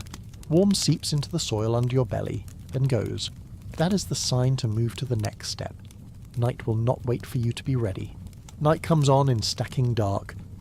You must leave the open before those layers lay full. The signal runs back from your hand to the next, then on. No one springs, all pull out in the set order like water flowing into channels. The outermost slips first, low enough that body shadow covers root shadow. When that one is clear, the second starts. No squeezing through at once. No scent pushed up. No grass sprung back to shout. You are the last to slide from the crack. You pull a dry blade over it the way it lay before, so the hideout does not speak your name again. The retreat no longer points toward the water. It runs into deep shade under big trees, along a soft strip thick with fallen leaves. Those leaves are friends of the soul. They swallow sound and lighten bodies. You set toes into earth, lift the heel low, plant on each small hollow already there. Where the ground sinks too deep, you slide sideways and walk on the edge of the foot so you mark less. Every print is a story someone can read. You write the shortest story you can. As the band gains the higher strip, the wind swivels again, lightly. This time it carries a cool damp from a rock hollow. You marked another season with a scratch on the face. That hollow is narrow but deep. Not a sleep for all, but a short stop. A place to look back without showing. You sign a short curve with your hand. The band drifts with it like tree shadow when wind turns. The hollow is cool like the rind of ripe fruit laid on a brow. You peer over the lip. Down at the open you left. There the grass shows a crushed path. Not yours. Another. It draws long with the last wind. No tooth grind. No pant. Only a smooth run that broke little. You do not name it. You do not need to. Enough to mark that this open must be skirted for many days. The light drops a notch. The small singers change guard. From deep woods a string of dry knocks comes and stops, like rocks hitting each other. Stones can roll and tap. In this time people do not yet strike stone into tools on purpose. But stones that strike still make a sound. The band hears and lets it pass. You lead out from the hollow, travelling along a ridge where the ground is dry and wind runs soft. Signs of big body show clearer here. You find an old scat, dry, seeds ground to dust. Fingertips say it is not new. The elder passes a hand over it and wipes on a leaf. The child bends to sniff, scrunches its nose, learns a smell it will know from far off later. Knowledge here has no words. It is smells, feels shapes in earth and grass. When the sky keeps only a thin strip of light like a seed shell half peeled, you reach a tree with a strong cross branch. This tree has not held you. No smooth shine of old climbs. Bark still full of moss. A strange place for a strange night. You stand under it with your palm on the trunk and feel the cool sink into your hand. No fresh mouth of something large. No high claw marks. No hair stuck at low forks. Safe enough for one dark. You do not climb yet. You spread the band into a low circle like at noon and listen again. At the edge of silence, faint sounds scuttle like crabs on night sand. Wind strokes the ear and carries a little mud smell from the bank you left. Wet fur farther than before. Fallen leaf nearer. Ants dancing right at your feet. These stack into a cloth. On that cloth you look for new creases. None. The cloth is still, so the band climbs. No sound, no rush. The child goes first, clinging like a warm pouch. The elder follows, feet finding the natural hollows. Wide shoulders go last and brace the outside, making the rim. Each finds a backrest. The middle shoulder becomes a pillow for another head. Two forearms sling across like bands. This habit has many seasons on it. It looks like a structure given, though no one taught it in words. In place, the band dims its senses by turning faces to the trunk so bark and resin overtake far smells. Eyes do not open wide, ears stay ajar. Noses stay ajar. Sleep in this time is a door left almost closed. Wind crosses the slit with small news. You need only open when the news has teeth. Before the first shallow sleep, you run through the faults and how to bar them. Do not let scent lift into wind on open ground. Do not shove through the crack. Do not snap dry twigs. Do not drink where wind carries your smell onto open water. Do not stand long at low grass when light is split. Each item is a stitch. Stitch them, and the night's cloth tears less. But the night never fully obeys. There are times when all is right and danger still comes. You accept that the way you accept the sting in a tendon after a long day. You keep what you can keep even breath. Soft eyes, open ears, a chosen way back. Together those make a small lamp in the head. It does not glow like fire, but it makes the dark less cold. The wind turns again as the sky loses its last pale. This time it brings the sweet sharp of crushed ripe seed far off. Then a very thin iron line, like a cool blood taste lifted out of soil. You do not move. The forest knows this smell. Hunter and hunted wear it. Night uses it as its own perfume. You let it pass like a stream. On the branch, the band's breaths come closer to each other. Not perfect, but near. The outer watcher touches the next wrist, and watches change. The watcher does not look with eyes. The watcher listens with skin. Skin remembers the faint sway of the trunk when something steps below. Skin reads how wind warmth shifts when a large body combs the grass. Skin feels insects go silent and then resume. Small things weave a colourless picture. You drift into a light sleep. On its edge the two yellow points sometimes return. Smaller now. Farther. As if set on water turned to stone. They open. They shut. They do not wet your back. The body has its own way to set old fears aside. It puts them at a distance, like a cleaned bone laid in a corner. Not thrown. Not clutched. Just left. Night goes by in short watches, each marked by one light touch, one change of shape, one breath a little longer. No one counts by stars. People here count by shoulder ache, by numbness in the arm, by chill growing on the spine one notch at a time. When those signs run their known order, morning comes. Until then, the band lies in a net of arms, hung between earth and air, between root smell and wind smell. There is a thin moment like a hair when night is not black and not yet grey.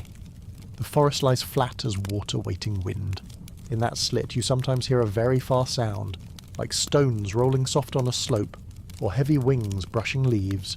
Those are the forest breathing you hear, do not name, and let them go. Down on the ground, in the open you left. Grass tips may be speaking to someone else, but the band is not there. The band is here, among trunks straight as the earth's ribs. Your back leans to one of those bones. Heart quiet. Belly easy. Jaw at rest. The day's work is done. Night's work is to keep.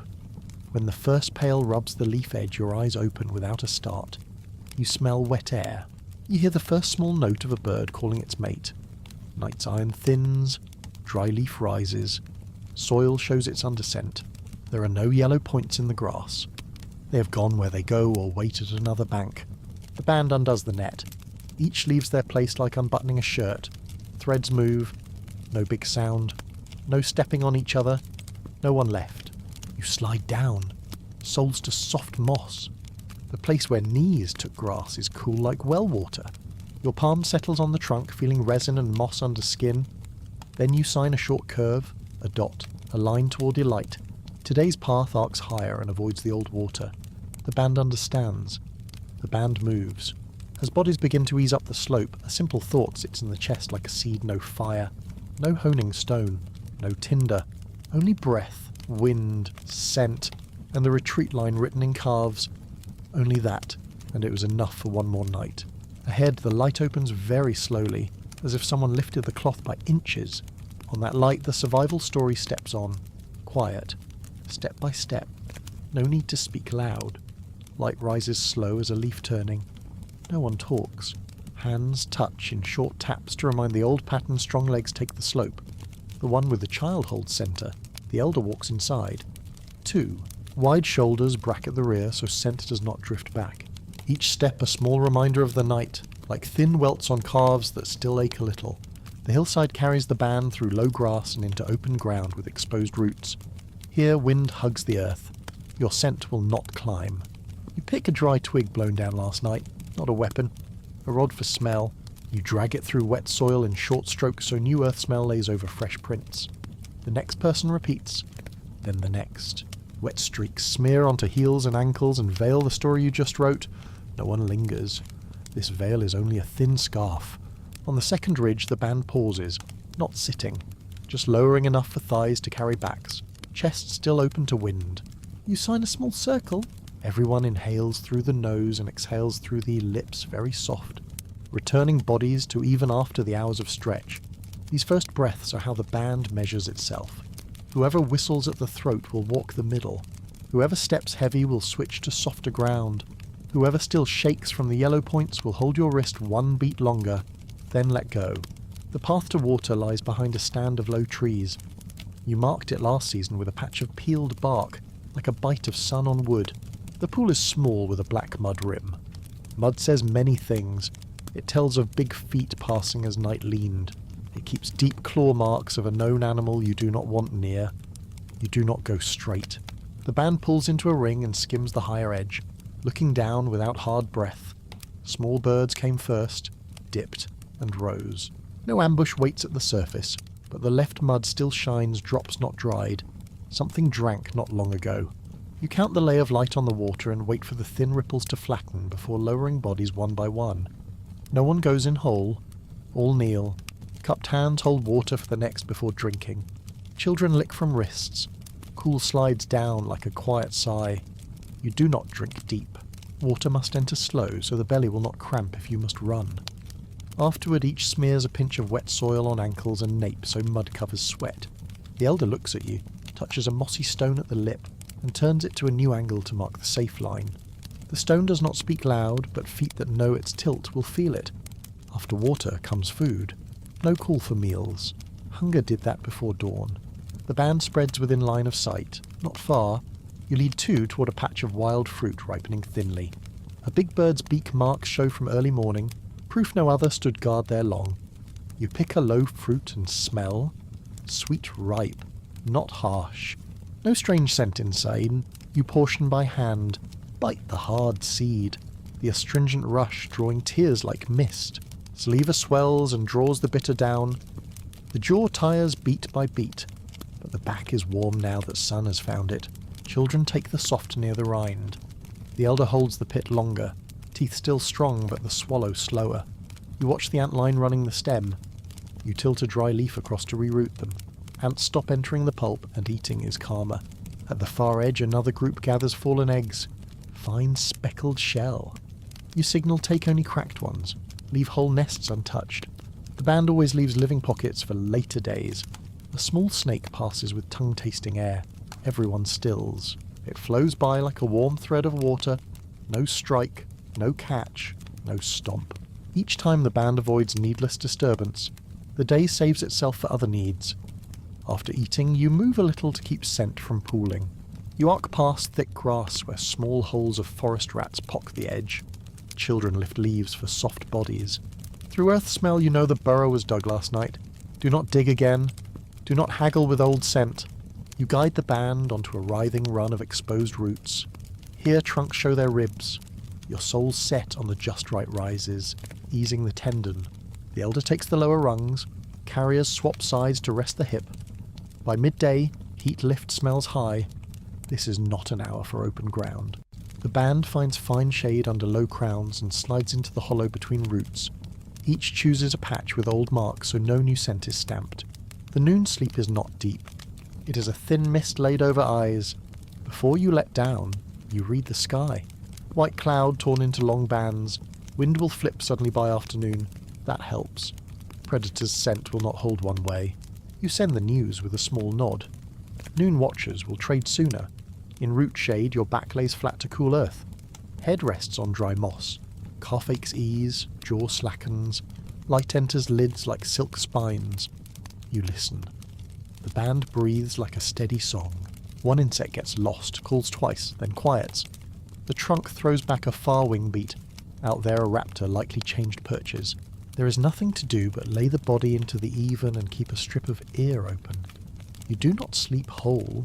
The mind drifts the mapped paths, like a finger stroking old bark scars the morning water, the turned stone, the hollow for the dry season, the tree with a firm cross limb, the low muddy bank that hides scent, the edge where wind cuts hard.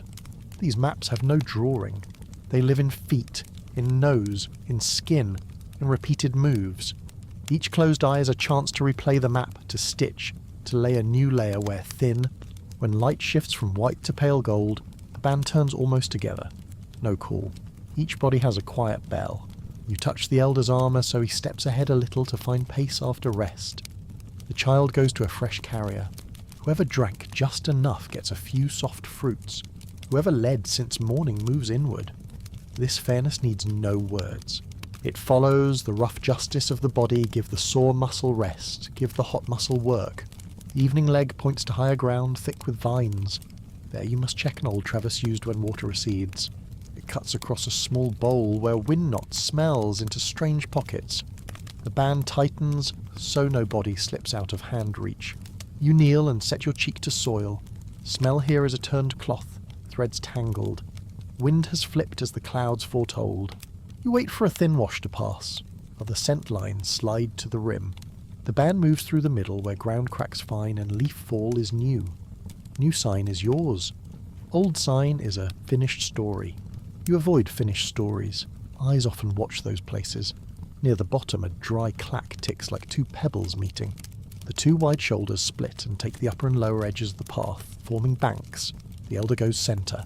The children slide under a big root. You stand where you can see both flanks and stroke a hand with the wind's current. The signal says your scent is about to push toward the sound. The two shoulders close slowly like a door. The middle slips through the safe gap. The tick does not repeat. It may have been a big lizard shifting in sun. Still, the band keeps the slower beat for a few breaths. The forest sometimes repeats a sound after a quiet. Beyond the slope a stand opens with a few hollows from last season. You check the nearest. The band's old smell is gone. Only dry earth and bird fluff remain. This will be a twilight perch. You clear a little leaf from the mouth to leave room for a shoulder to slide. Inside the floor tilts left. Good for the last night watcher's back. You leave at the lip a sprig with the harsh scent of a plant ant's dislike. It will remind them to avoid neck and ear when the band sleeps. Shadows run long, bird voices change. No more quick high notes. Now low-spaced knocks, like tapping wood. Wind cools. The smell of fallen fruit breaks into a thin sweet. This is the hour of distraction. The easy fullness and the soft air lower the heart. You brace your shoulders and remind the body that night can still send 2 yellow points. On the right flank someone taps your arm. Their eyes ask if you should fetch more fruit from the edge. You shake your head. Do not drift out when shadows stretch. The safe line lies in deep shade with big roots, not at the border where other eyes brighten. You bring the band into the hollow before full dark. Watchers are assigned by touch. The first watcher sets a fingertip on the next person's neck pulse, feeling the beat so they know to wake them when it moves from slow to too even. The sign of deep sleep, inside. Bodies lie and stagger, heads on shoulders, legs along roots. The cool of old earth runs into the nape like a lullaby. There is no fire, no lamp, Only a very thin moon at the mouth, the colour of ground bone. Night stacks its layers again. In the first layer the ear still hears edges. You know the insect bed drawing into a curtain. You know the wind humming through root hollows like a long breath. You know the difference between a heavy wing's brush on leaves and a leaf falling free. You lie and let the sounds flood and ebb. When they steady, you tap the next and trade watch. Once, the wind brings a line of iron into the hollow, thin as a filament. Not long, a blink. The watcher at the mouth raises the head just enough and looks along the rim. No move, no sound. The iron goes like a fish brushing a shin and swimming on. You ease more. That thread did not trail a branch snap. It did not bring a sweeping shadow. You let it go. Past midnight, when earth smell is thickest, watches change again. The elder, always light sleeping, takes this hour. Their ears have practiced scent by sound for long years. They hear what the young do not yet hear a breath at a different height. The tick of a dry shell crushed underfoot. A silence just long enough to be odd. You lay your hand on their forearm before closing your eyes and feel the thin skin still warm. Their alertness is the outer shell around the band's sleep. You drift again. This time, no yellow eyes come. Instead, a very faint pull of dawn. A pale streak rising from the tree's foot toward the hollow. In that dream, you almost hear a big root grow a tiny measure. The forest is working too. The band is not the only thing surviving. Trees do. Leaves do. Insects do. Everything conspires to keep night from falling hard on anyone. Near the end, you sit up before the watcher's hand reaches your wrist. Not from a start. From a thin silver flash like fish scale at the horizon. You draw in a deep breath and feel dew scent flood the chest. Night's smell drops like a shirt taken off. You roll a shoulder to lift the band. All rise on their own piece of muscle, not snagging necks, not pressing ribs. The hollow keeps the warm prints of bodies, but morning wind will cool them. The band leaves in a short file, skirting old mud, following roots to the high rim. There the light is enough to read the ground like a page with few strokes. No fresh marks of a big hunter. No digs. No hair caught. All is calm. With your heel you slide dry leaves back over the mouth and set the antleaf in its old spot. The signs tell tomorrow's selves this place is quiet enough if needed. Before going on, you straighten. Rare. To ease the back. And look through the open wood. Your palm lays to your chest and counts. Even. This rhythm is the reward for not running uselessly. For not eating half a meal thick with danger. For not poking fresh nests. This is the band's small lamp in a world that has not yet kept a spark. It is hard to see, but those in the rhythm know it. You signal a turn toward fruit bushes still beaded with dew on the dry side. The elder takes 3 steps first to test ground. Children listen to feet and remember. 2 wide shoulders guard the rear. The group moves like a stream, body pieces locking by touch. Breath, scent. All of it together is how the band will slip past yellow eyes again if they show. No charm, only rhythm, and in the rhythm each knows their part. Morning stretches thin as a drying hide. Dew beads arm hairs and cools the skin awake without a sound. The slope ahead is not high, but patches of flaking crust lie like fish scale. Set the heel too hard and it will speak. The group spreads in a leaf shape, midrib to wind, the strong shoulders the veins. A child shifts from left hip to right. The mother's breath matches her steps to the half-beat. You do not hurry. Your eyes sweep the bits of story on the ground, a faint slide where a heavy body slipped through in the night. A seed pecked and left by a bird. Water splashed up onto grass blades by the wind before dawn. Each mark is a letter. You join them and read the danger has left the back of the hill, but may wait at the low edge. The safe path does not cut straight. It arcs along raised roots like a spine where human scent holds less because wind shatters it as it forms. Beyond, the ground changes voice. Fine sand. Few stones. The band walks on the outer foot edge to hush it. The elder moves to the centre so prints press less deep. A hand lands light on your arm and points to a short shadow where a raptor dipped and shot back to high sky. The child looks up, eyes wide, then down to the path again. The eye's path needs teaching like the feet's. Early sun paints the dwarf grass gold. At the edge a few fruits still green and hard. Pulp not yet sweet. The band does not stop. Hunger is there, but you know the day has tilted into the hour when wind will flip again and send scent in odd ways. Best to put backs into shade before heat, so noon does not open a seam. The shade lies on a rough rock face with small hollows. not deep enough for all, but enough for one elder and one child to sleep deeper a moment. The rest sit with backs braced, heads leaning to ease necks. You choose the upper hollow where wind will not drive into the chest while sleeping. It holds an old smell, but not a hunter's. Dry moss and some small thing that once sheltered. You smooth a patch for 2 backs and tuck a few old leaves into a crack so ants will not lay a line across eyes. The motions run like water, no signal needed. The band has done them many seasons. Sleep does not fall. It comes like mist. Lids lower slow. Ears stay open. In the half-state, a dim map draws in the head a line of water when it shrinks in the dry. A firm-branched tree leaning to evening light. Shortcut through knotted roots to avoid the bog edge. The map has no colour. It is a sequence of felt things. Iron in wind speaks of far rain. New-aired soil marks a heavy animal's turn. Warmth underfoot tells whether ground has baked long or just warmed.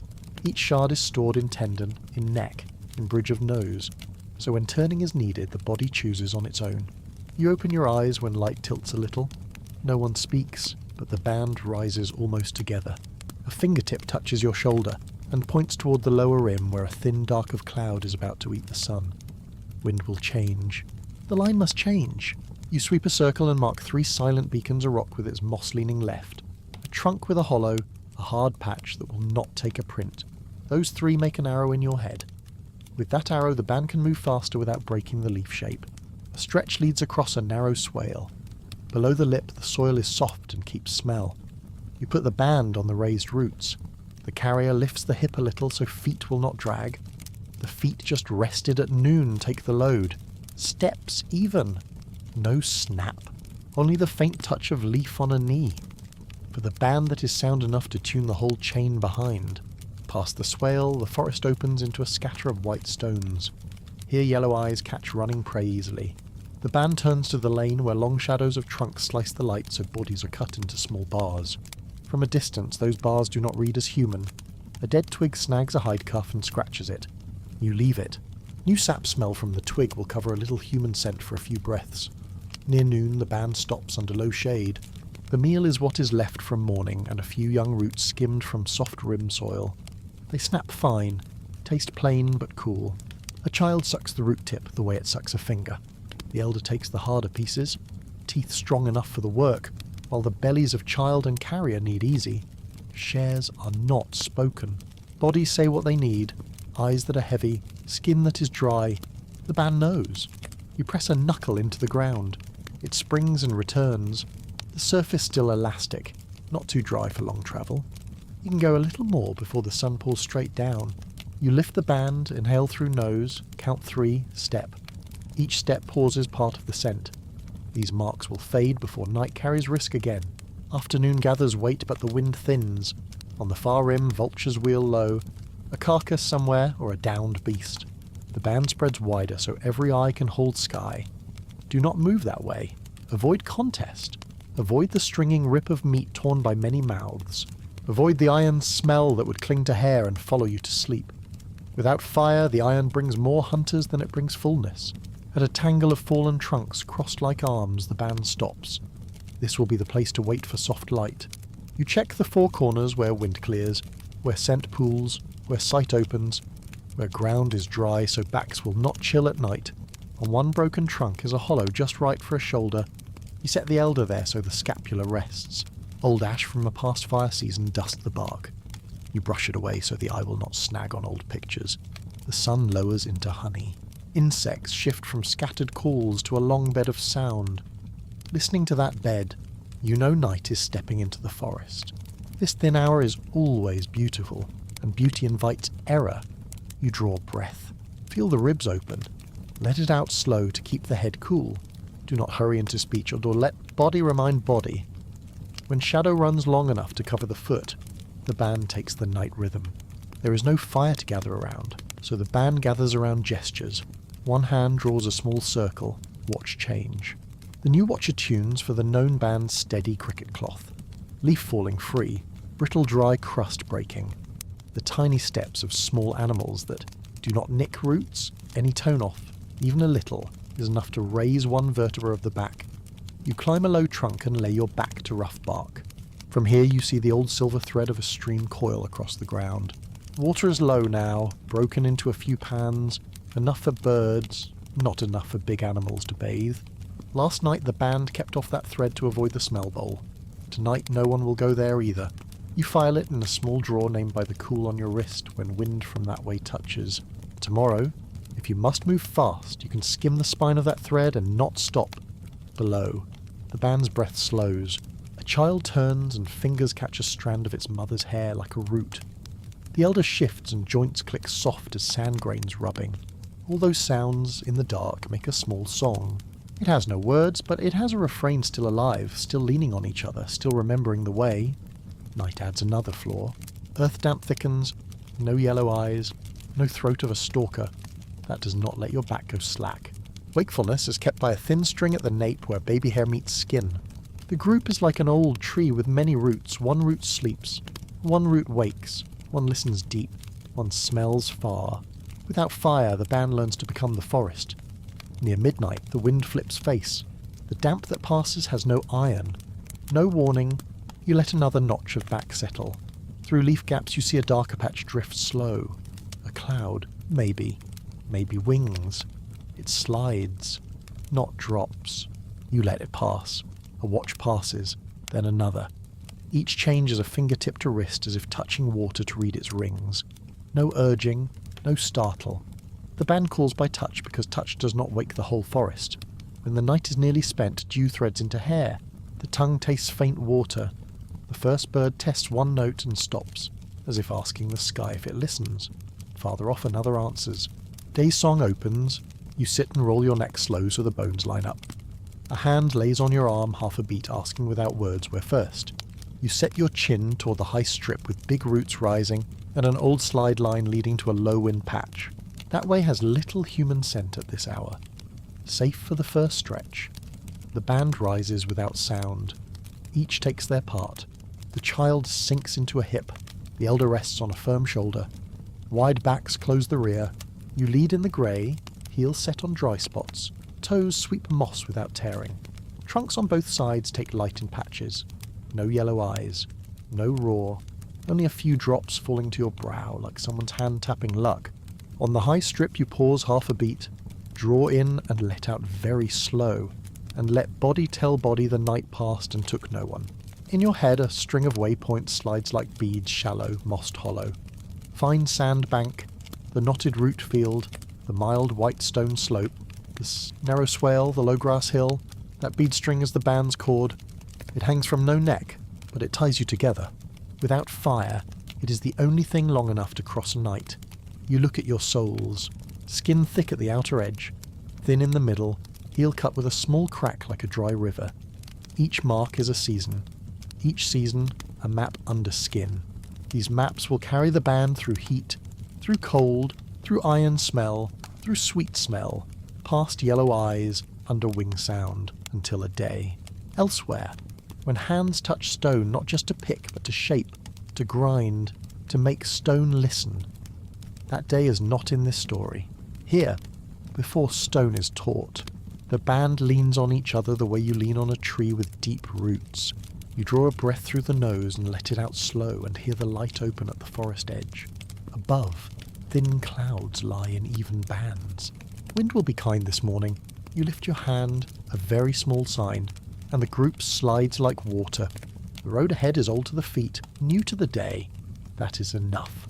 One long exhale. Back settles.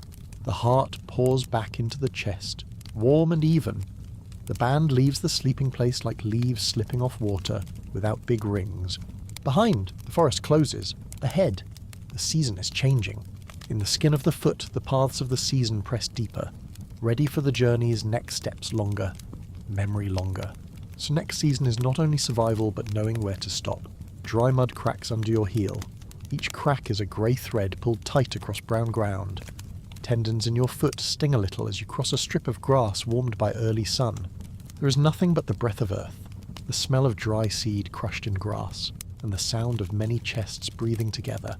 The sky is so clear you feel you could lay a hand on it and push the clouds to drift slower. You set your toes down the old way, outer edge first. the foot rolling through its beat so the step fades into the short grass. Your band is not small and not large, about 20, maybe a few more when another family joins at the edge of a season. The number shifts with water and fruit. When rain is far, people turn toward an old riverbank. When wind tastes of salt, the band slides to a slope where roots can be eaten. The quick walkers go first, light as shade, eyes reading ground for a way. The carrier of a child holds the centre, back curved to cradle, arms making a small roof above a head. The elder walks last, just ahead of the two steady shoulders that block danger if it comes. No one speaks it. The order is born from many seasons. The season road has no signs. It is written in blades bent by wind, printed in a dark strip under the shade of a big tree, stored in the smell of bruised leaves when someone just passed. You learn the road the way you learn a song without a name. The first part is the rattle of gravel in a dry stream. The middle is fine soil that runs like flour under the arch. The last is grass up to the knee, seed heads sticking to leg hair like dry rain. The song changes a little each year, but the rhythm holds. Rhythm is breath up and down. It is 3 long steps, then 1 short to miss a thorn. It is how a hand touches a trunk before turning right. There is no house to go back to. Each stop is a small station. At rest, you pull a finger and draw a thin line on dry ground where shade starts. Someone else twists a fist of dry leaves and tucks it into a root hollow. Where fruit is good, the peels are stacked in a neat pile. These marks are not for anyone but your own. When you pass again and see old peel and a pale scratch on soil, the quick walker knows the thicket behind that root holds water near the edge. These are ways to remember without words. Ways for a band with no tools to carve its name to still press its mark on the world. Light and cold. This season the southern ground dries before true heat. Cracks open early and steps risk more sound. You change your foot. Set weight on the meat between heel and arch so the crack edges will not shiver and speak. To cross old burnt grass your toes reach farther, since dry stalks snap with a crisp that travels. When iron scent slides in from the left, you cant your body and point your chin right so the line of bodies turns toward the smell of fresh sap. That cool smell will bite a little of the human odour still hanging in air. Ahead the ground rim curves like the lip of a giant shell tipped on its side. On that lip old heel marks sit half filled by wind. Your band passed here at the end of the last wet, when roots were slick and soil soft like pulp. Then the children held their mother's hair and stared at the strange green of fungus on old hollows. Today all is dry, but your sign remains. You bend and touch the tip of a finger to it. It is cooler than the soil around, like a scar in skin that stays different after it heals. The quick walker stops half a beat. Sand grains cling thick around the wrist in a way that is odd. The right wind has turned. If wind turns here, the pans behind the hill may dry before the sun is high. No one is surprised. Seasons shift the way a back aches by afternoon. The band slips to the edge of thick grass where roots show on the surface like the spine of a long animal. Roots take sound away, and human scent rides a little higher than the ground. The child on a hip shifts sides so blood moves down the mother's spine. Sweat sinks into the hair on a hide wrap. The salt's strong enough that you taste a brine at your lip when you lick a finger to strip a thorn from your thigh. Small things like that keep a day from tearing. A drop falls from a twig into the corner of an eye and cools it for a blink. A green bar of moss swollen on a fallen trunk gives a few drops to wet the tongue.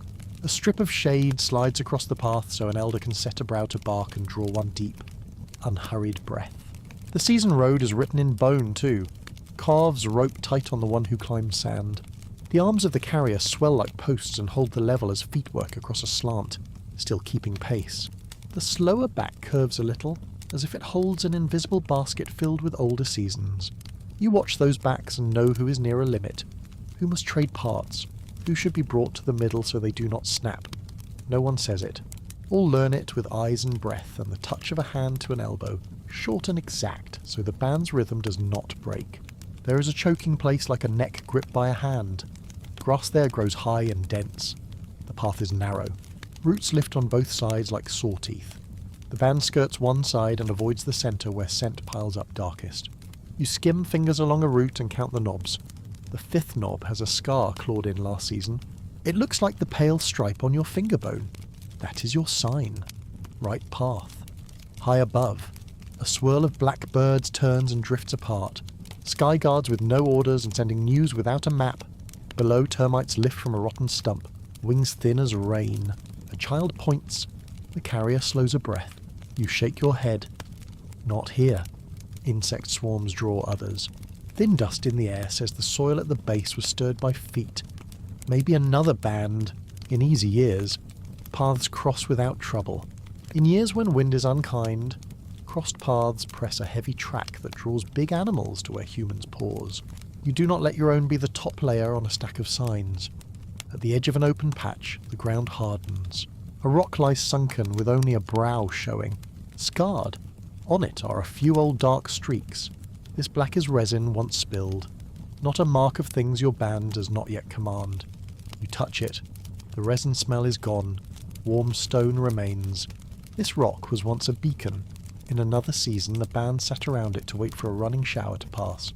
All remember it by the heat behind the knees when leaning back, not by any shape it made against the sky. At noon, the sun falls like a thick cloth. No one speaks of tired. The scout returns with a look that is as clear as a string of sentences. The nearest shade lies under vines crossed into a net. The band turns in, without jostling. Each finds a patch as wide as a pair of shoulders. Shoulders feel shade, shade feels bones, as ache loosens bit by bit. Someone claws the soil where their back will lie, so when they rise they can see their own place as a pale scrape from this season. A mark that will soften when the rain comes. Until then, it's a quiet signature. The midday meal holds few sounds. You eat what you have. A late fruit split by thumb and forefinger. A crisp bit of root that breaks like an eggshell. A fat white grub from the rotten heart of a dead trunk. People share without looking into eyes. They look at whether a hand shakes. They look at whether a chest shortens a breath. What must be given to whom the eyes will show? What should be kept for afternoon the hand will fold away? Living through a season is not always from speed. At times it is from knowing when to stop, where to eat, and what to save. The noon sleep is not long. It is a thin strip. You lay your head on a knuckle of root and draw knees toward belly so the spine eases. Ears stay open. The main watcher hears deeper and comes up faster. The elder hears the steady insect bed and can tell what belongs to day and what belongs to a stranger. The child hears the mother's voice from inside her chest. Each ear holds a part of the band. When there is no other roof, people use one another's senses as cover. When you stand, the light has changed from rough gold to soft gold. The middle hour of a day. Now the way should avoid ground split wide and follow the wind so scent thins out. You step onto the thick roots because roots hold soil and keep it from cracking more. Your foot finds a root knot and its roughness pulls you into the memory of an older season. You smile, very slight, not from glad or sad. From the body knowing an old thing like meeting yourself. The season road also means knowing when to leave a mark stronger than usual. At the forest edge where the big root belt ends, you pick a dry branch bent like a young moon. You spear it into the ground with a curve facing the side where water lies. It will fall in a few winds, but in one or two passes it is enough to tug the eyes of those out of step back to the right side. Not every band uses the same sign. Each has its own language of leaf and soil.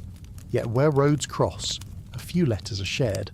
A curved tip toward water is one of those. Beside you, the carrier of the child changes shoulders again. The baby squirms but does not cry. It breathes the mother's neck and knows it is still safe. Another little one wobbles on the ground, arms around a root like a belly, learning balance on uneven earth. You set a palm behind its small back. You do not lift. You set a patch of warmth on the spine. That touch teaches a small body to remember the way by another hand. Later, when it walks in grass with no memory of who helped it, its hand will reach for the back of the walker beside it at the exact moment that body's step is about to miss. You tip your head up. Across the sky a band of cloud pulls long like the feather line someone pinned to blue. Clouds that way mean wind will come from the far low hills. The line must avoid the deep swales at their feet where a human scent settles. You angle your chin and the line shifts a little. No sound in the forest gives that order, yet all move in time. What holds a band is not a rope on wrists. It is the shared habit of smelling, hearing, seeing, and touching to the same beat.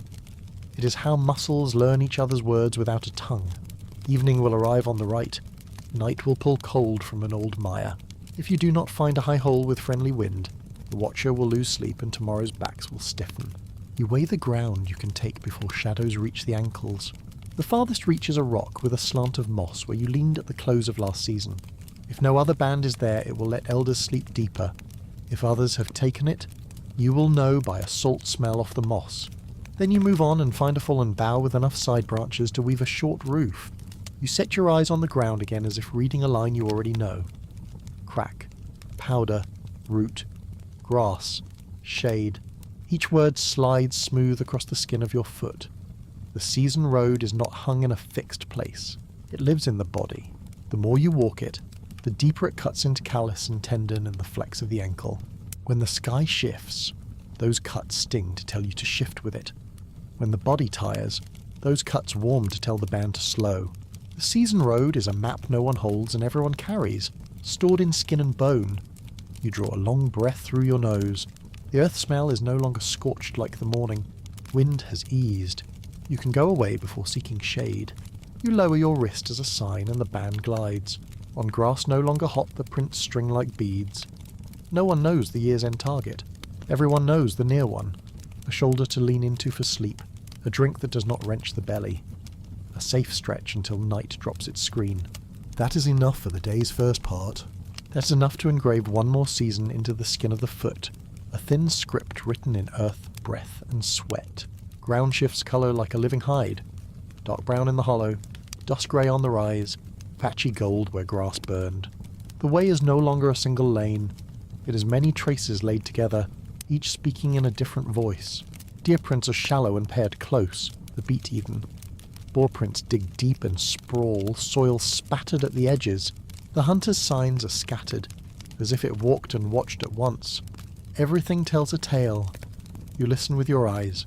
A far, low sound taps your ribs, not thunder. Wind caught and flung back from a rock face into a thin stream. That stream says the ridge up there holds a wind pocket. Smell hangs long in such pockets. The band should not cut across. The right line goes around through low trees so human scent mixes with resin and old leaf. The scout lifts a wrist and opens 5 fingers, then closes them. That is enough. The line leans right, slips over grey moss, brushes a trunk with bark flaking like fish scale. Below, a thin run of water writhes like a loose rope. Not enough to drink, enough to make soil slick. Feet must change beat. Weight drops lower. Heels touch as if you set a pebble into a bowl of dry sand. The front calf hugs in. The back calf pushes steady. Each push is judged by how little dust lifts. Little dust means right. Much dust means heavy. You watch the heel ahead and tune to its depth. No words are needed. Muscle understands. A dry twig cracks under someone's heel. The sound is harsh like a bone giving. Every back stops at once. No one shifts shape. No one panics. Only a thin wash of air runs the spine of the band. You tilt your head just enough for the ears to catch what follows the break. No rush of a big body. No hard pant. Insects keep their even thread. The twig broke because it was brittle, not because it was yanked. You touch 2 knuckles to the soil.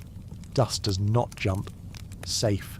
The whole line flows on again like water regaining its rhythm after a stone. A lizard darts across the path. Its tail is darker than its back. Its nose points to sparse grass. Its belly is full. A full belly means small prey sits behind it. But this is not the time to strip rot and hunt grubs. The sun climbs another notch. West-facing faces begin to burn. Sweat runs into eyes with a salt line.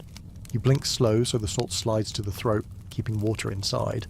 An elder drags a thin stripe of mud on the nape, an old way to keep heat from biting deep into blood. The band copies as it passes a damp smear in root shade. Such tricks are not taught with words. They go eye to hand to skin. A grass plain is about to open. Grass here has hollow stems with knuckled joints, and a tuft on each head like a bird's plume. When the wind hisses, the whole face of the field moves like the back of a great animal. To go into the middle would show your backs. So the edge is the road. The edge has weasel sign. Small and shallow, but weasel smell carries the smell of larger ones. It travels with others to take the leftovers. That means big bodies move here too. You quicken the beat to clear the open before your own shadows reach your knees. At the end of the grass edge, the ground drops 1 step. Below is a belt of pebbles with fish scale shine, then a thin run of water to the ankle. The stream does not drive hard. Stones clink but do not race. The crossing is where two rocks stand close and make a gap for 1 foot. No one jumps. Jumping makes noise and loses balance as each person sets a toe in the gap, lets the arch hug stone, then slides slow up the far bank. The carrier steps close behind and sets the spare hand on the shoulder in front. 2 shoulders touch like 2 planks braced so they will not shove. The far bank is steep but tangled with roots. Roots lie like stairs. Each step stands a hand's width apart, high enough that knees are not yanked. The elder climbs last, and 2 young bodies go to either side like doorposts. They do not lift. They do not carry. They drop shade over the elder's arms and keep hands ready at the hip in case a knee slips. At the top, all breathe slow. Slow keeps the heart from pounding into the ribs. Too much pounding calls thirst too soon. On the high rise, the wind is different. It brings the smell of old scorched soil and resin that cracked in sun. Dry smells. They do not stick to the tongue. In that dryness, there is a hollow note. A hollow note means big animals do not linger here. Good for a short rest. Shade is not thick enough. The band sits in 2 rows back to back. 1 row's back takes the sun for the other. After a few breaths, they trade. This way of sitting is taught by old seasons. When there is no roof of leaves, a back makes a roof. When the sun stands straight, the spine is a cool pillar. You rub your palm in short grass. Blades are still wet at the base. Wet means water deep below. Water draws mosquitoes. Do not stay long. You look at your hand. White dust has packed the knuckle creases. White dust is dried salt. The body is losing water slowly. Each person chews a section of soft-cored grass, not to fill, to keep the tongue from splitting and the jaw in work for when roots must be torn. A child bites too hard and teeth are close to the tongue. The nearest hand drops to the small jaw and eases it open for 1 short beat. The child understands at once. No one scolds. A dark wing sweeps across the ground. A raptor. It circles above and looks for a stray move. The band does not stop. All slow together. From a distance, the band looks like a patch of ground changing shade. No point sticks out. The bird reads it and leaves. It spirals toward rabbits on the old field. Safety is often evenness. Anything that bulges is easy to pull down. Beyond the rise lies a narrow valley. Left is a rib of rock like a throat. Right is a mat of thorns. In the middle, the old track shows a pale strip where many feet have pressed. The pale strip is danger.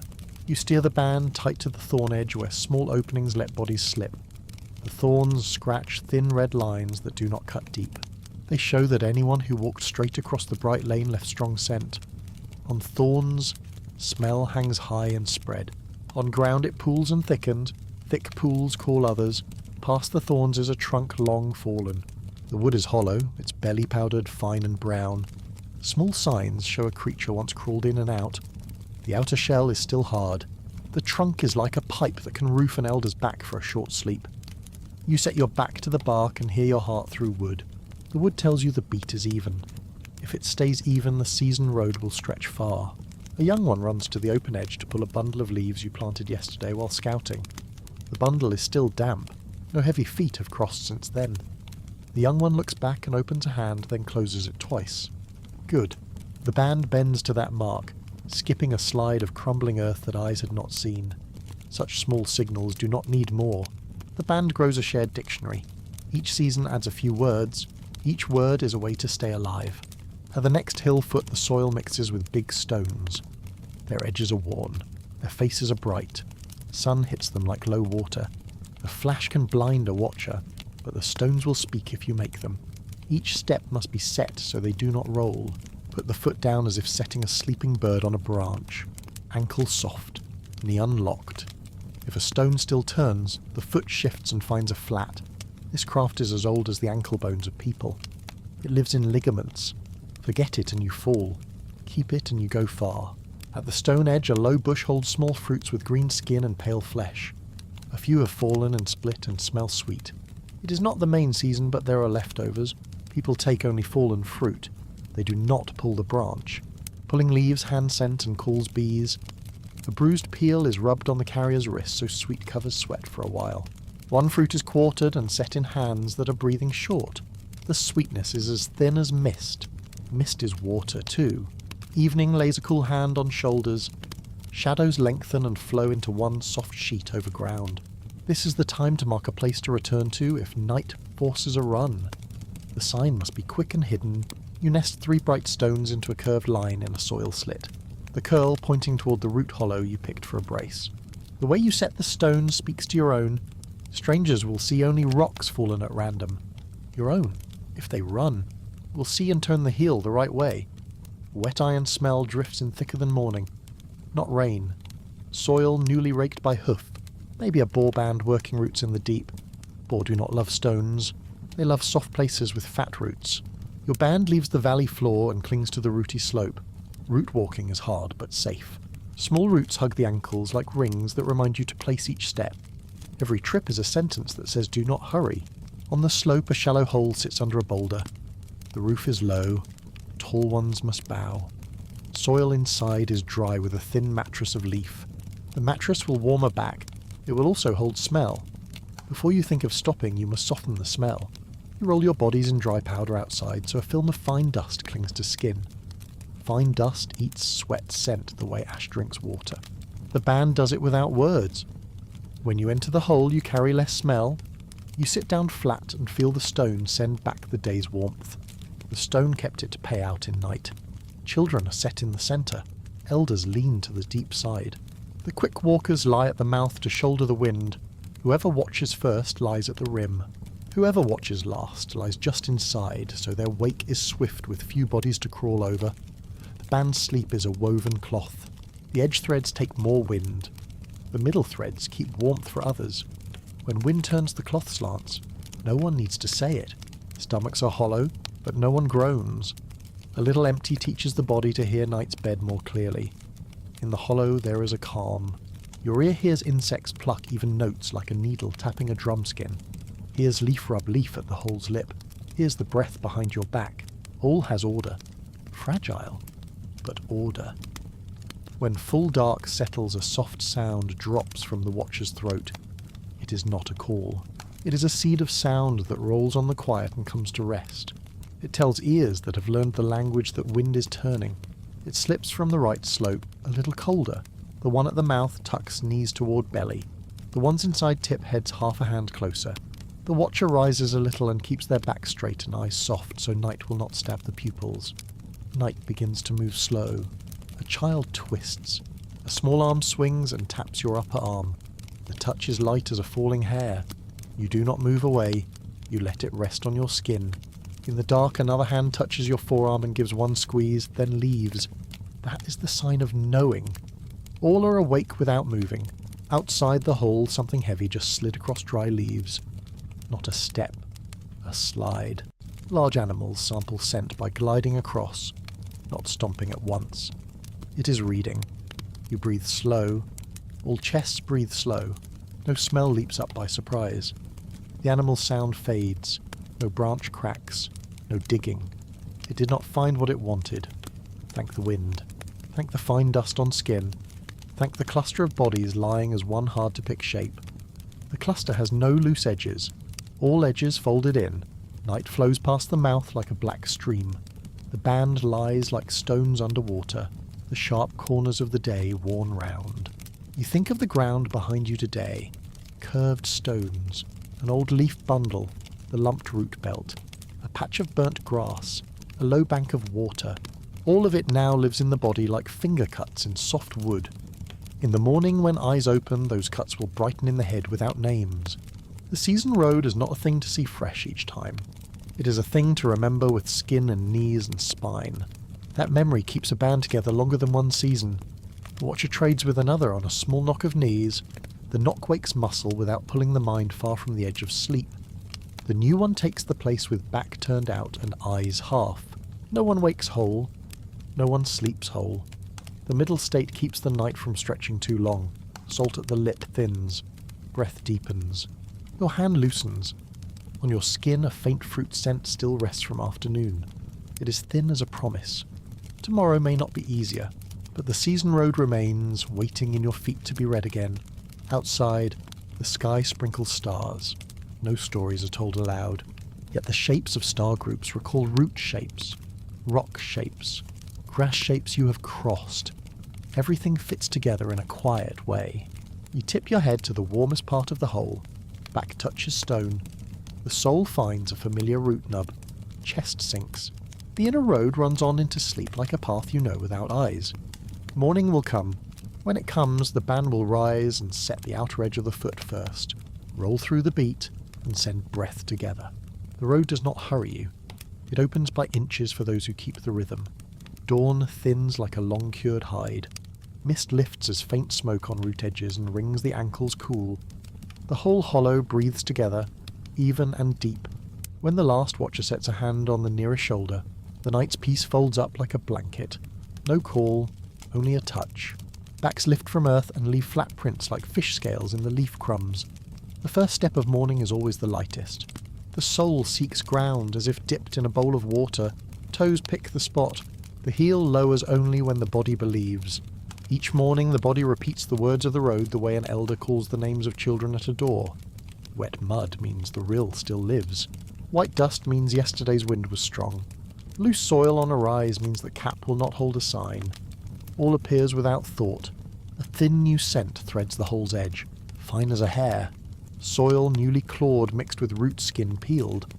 Boar came in the night and left early. Not the sign of a big predator that loves flesh. That news lets the band take the old route without a wide loop. Before leaving, someone twists a small circle with a heel on dry ground at the mouth. The tilt leans left like a bitten moon. It says to any of your own who come later that the morning wind is going that way and the safe line is on the left hand. As tree shadows climb with the sun, the road shows itself. Not as one unbroken chord, as patches your eyes and knees stitch. On the bright pebble belt the band moves as if on the back of a great fish. Each stone under the toes is a single scale. On short grass calves coil and let go like the push of a wet bird's wing. At the lip of shallow water the heel may touch only halfway. Everything has a rhythm that ties today to yesterday and this season to the one before. With the walking rhythm comes the looking rhythm. Look at fruit droppings at bush edges. Look at leaf tips nibbled in a small sawtooth line. Look at the black mould stripe on bark that marks damp. Looking is a kind of eating. Each picture drops into the eye and settles in the throat and turns into marks in the knees and on the backs of hands. When hunger comes, memory leads the body to the right smell. When fatigue comes, memory teaches the body to breathe slow. The season road lives in memory the way fat lives under skin, both storehouse and coat.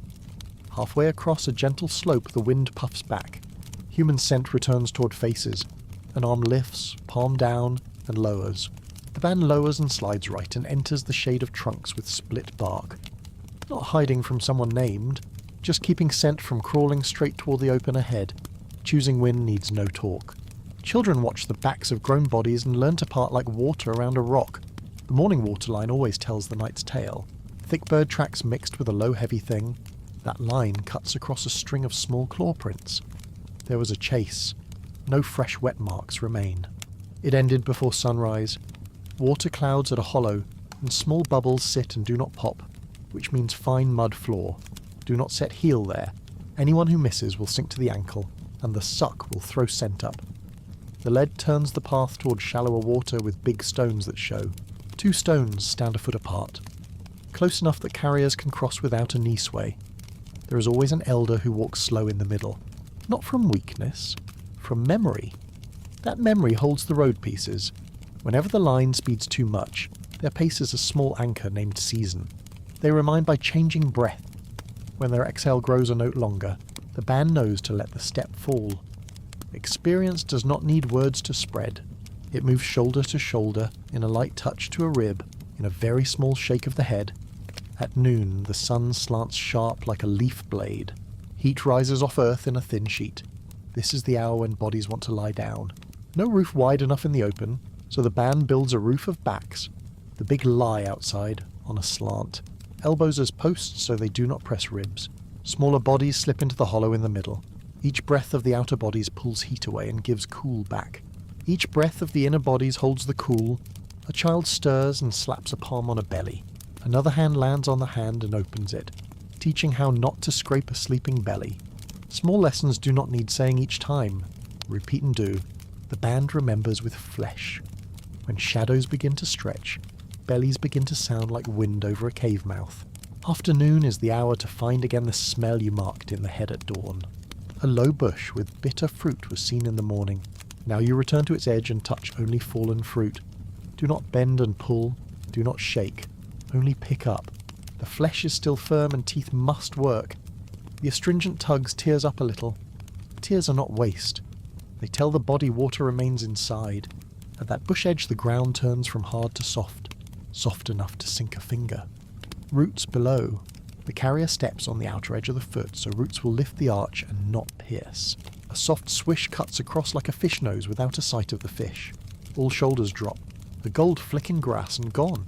No one chases. No one freezes. All just breathe slow. Breath can drive scent hard if rushed. Keep rhythm, keep life. A knee slips on the lip of a dry bank. Dust lifts into a small mushroom. The cap spreads slow, then falls. As it falls, the wind border is visible. That border lets the band step one pace sideways into air they already scented, so fresh scent will not spear deep into clean space. Ears rarely do that for you. Eyes can. But eyes must learn long. In the band, the elders see the lines that are not lines, and the young see fast motion. Together they make one eye that can take you far.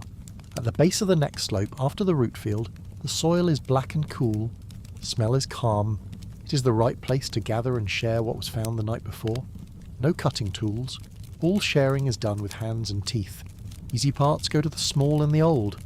Tough parts go to the strong jaws. Whoever chews first and softens enough can pass a piece into another mouth. This way of feeding carries skin, scent and breath into one smell that strangers do not have. The shared smell holds the band. A light cord around wrists through the dry season. When the sharing is done, no clapping, no cry. Only breaths shift from short to even. A young one does not eat and keeps their share on a palm for a small body that sleeps. No one says it.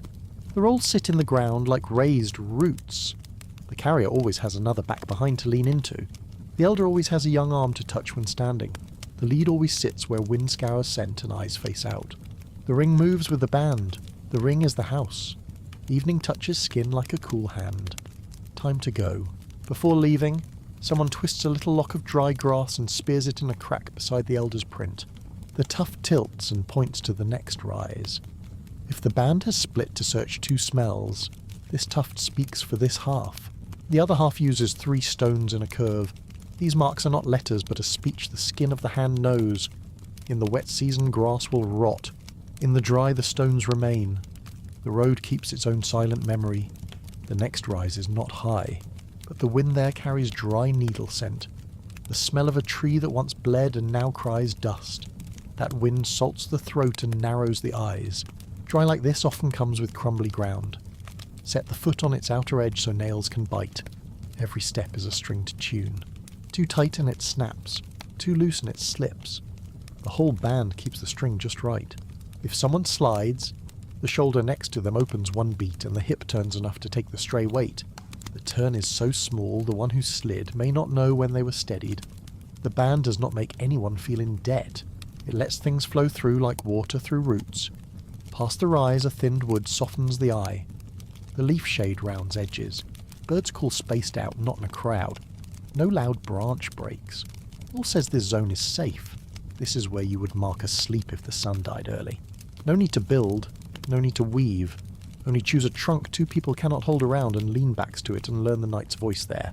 Above Joust, some branches mesh into a roof. The roof is not even. It has tiers. Those tiers decide which star will fall into your eyes first when dusk thickens. Then the heart will hear the rhythm of another season. But today the light is long enough to go on. You should go on, because last night's smell still hangs around the old rock hole. The way turns to fine soil mixed with grit like sand and thorn crumbs. Steps draw faint fans. Wind erases those fans fast. Good sign for wiping the trail behind. The band walks in a light curve like a school of fish when it crosses a layer of water at a new heat. From far away you see only grass shiver, not bodies. Peace in motion comes when a body knows how to make itself small, how to tuck its edges, how to lie in another's shadow for a time. A sudden shower sweeps in and drums leaves like pebbles thrown on a drum. First drops are always cold and heavy. They smack the nape and run the spine. Rain eats scent. Rain also drags cold fast. Skin roughens. Fine hairs stand like new grass. The band closes into a curve. Outer backs take drops. Inner backs keep warm. When rain eases, each person twists the wet hide at their shoulder so water runs to ground and not into the neck. Wet earth rises thick like milk. It is the smell of a beginning, the opening smell of new roads. The body knows it and knows the season is turning. After rain, the ground is sticky here, slick there, smooth over there. Your feet read the map that wind and water just rewrote. Mud spatters on shins say a root field lies near. Roots let knees rest because each step has a peg. They also mean richer leaf that hushes sound. Take the edge of the root patch where there are no deep burrows. A black stone lies at that edge, its top polished by past water. That stone points to a low shelf wide enough for the band to lie. There is no tight roof. There is a raised earth for the nape and an old leaf mat for a bed. There is no fire at dinner, no soft crack, no smoke to hang in hair. Dinner is teeth and hands, and tender grass that rises after rain, and a few bitter fruits caught between leaves, and an insect from the wet season shaken off the underside of a broad leaf. All is shared by eye and feel. The tired chew first, the strong chew after. Whoever ran all day to scout sits a little higher so wind can cool their back first. Whoever carries a child eats less but takes more warmth from the shoulder beside them. The band's fairness is not the fairness of numbers, it is the fairness of warmth. Whoever is cold gets more, whoever is hot gives off more. As dark thickens, the circle pulls closer. There is no light. The sky is not black yet. A thin strip lies low like wire. It rims the high leaves in silver. Night sounds fill. Insects trade shifts. Heavy sounds move away. At times an ear catches a strange note and someone touches someone's elbow. One short beat. Night answers that all is well. Wind does not carry a foreign smell. The tight knot in the belly slides away like a bubble pushed off a leaf by wind. You lean and set your ribs on another body. Your whole frame settles and hears their heart and yours settle into one steady tone. In that tone the day's road pieces join themselves. The shallow water with two stones a foot apart. The bright pebbles that made your eyes narrow. The dust mushroom that showed wind's edge. 3 stones curved. A twisted tuft of grass. A big trunk to use if the storm comes. A string of pictures without names. Set in order. The string lasts longer than one shower. It stays for a season. It crawls from year to year like tendons gripping bone and pulling step. What holds a band is not a tale told out loud. It is the shared smell of skin after rain. It is the same salt at the mouth corners after a long day. It is the feel that this back once steadied that back at a rim. It is the memory that that hand always lands at the right place on a hip to stop a fall. These have no names, but they carry a thread of contact through the night. Tomorrow, when someone stumbles at a grass edge, the right hand will be there. When someone weakens with fever, the ring will tighten by itself. When someone hears the wrong smell, the whole line will turn like water turns. The band goes on because each body knows how to make itself small so another can be large at the right time.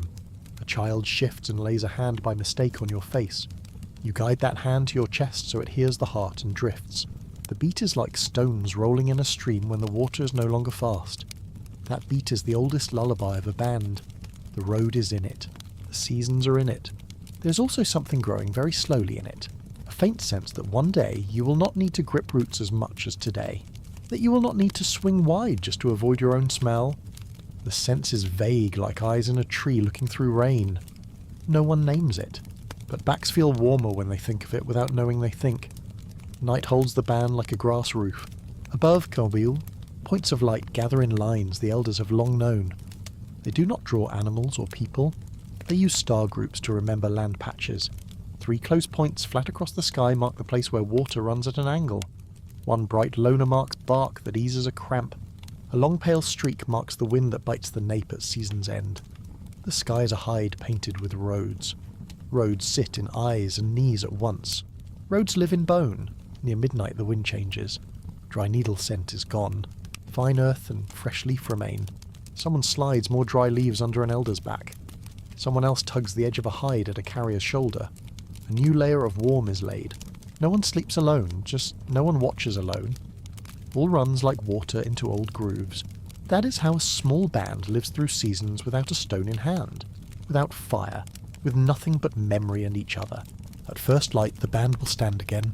Feet will read soil, knees will read wind, nose will read smell, eyes will read light, hands will read marks from their own. All these threads tie into a cord fine and strong enough to pull the whole band through a new day. The road asks for no oath. It asks for even beat and soft shoulders when someone needs to lean. The season road lies in the skin of the foot. While feet remember, the season stays open. You pull breath in, deep and long. The warmth of bodies around you makes darkness light as a thin cloth. In the quiet, you hear what the band has always known without saying. Endurance does not come from the hardest muscle or the sharpest tooth. It comes from a ring closed tight enough that wind cannot cut through, and loose enough to hold a child in the middle. Tomorrow will need the same touches, the same stone signs, the same grass tufts, the same backs as roof. In this way, the band crosses one season, then another, like a stream that changes its bed and stays water. At the edge of sleep, something very old and very new slides by at once. Not a clear picture, only a thin light far in the head. As if in a long future this ring will have a thing inside it that will make the night shorter. You do not know its name. You only know your chest warms a beat when you brush the thought. Then breath slows. Tree shadows lay over one another into a roof. The road goes dark in the eyes and bright in the bones. The band sleeps. The season road sleeps with it. A day waits on the other side. When eyes open, feet will go, the beat will hold, memories will take each other's hands. The nameless bond will keep people close longer than one season. Because of that, they are still here to hear the light find its way into the sky on time. Another hand taps your forearm for one short beat, and the whole band turns. The touch is as light as a dry leaf tipping off a vein, yet enough for every foot to swivel half a step, enough to keep human scent from drifting into the thicket ahead. No words needed. The beat of a touch is the safest sentence.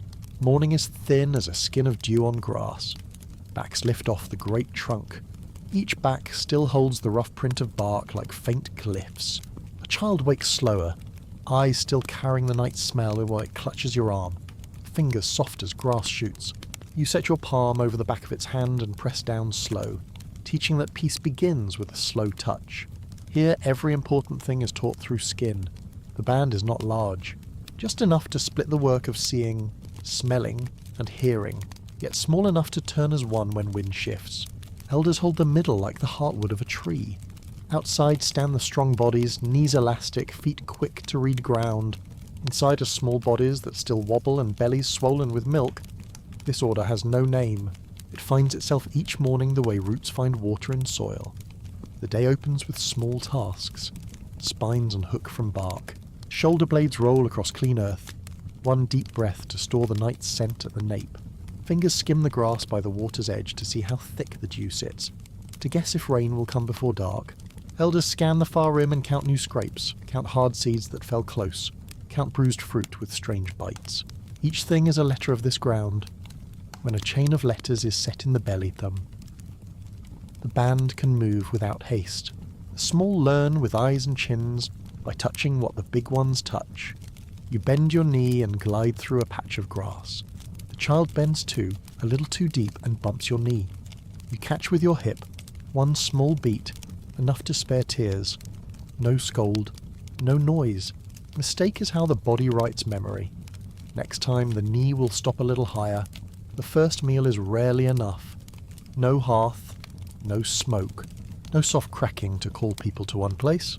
Instead there is the scent of new grass, the smell of roots pulled free, the rasp of peel against teeth. Unripe fruit is left. Peels with big animal tooth marks are pushed far so the strong scent will not cling to people. Food for children and elders is chewed longer, made softer. When the piece is ready, a tongue nudges it across the lip of the one who will receive it. That sharing keeps warmth at the corner of the mouth and slows the breath. Thin energy enters the band like a small stream that does not fail. Across the differences of age and strength, the band holds steady by an unwritten law. One young strong body goes ahead to test scent and sound.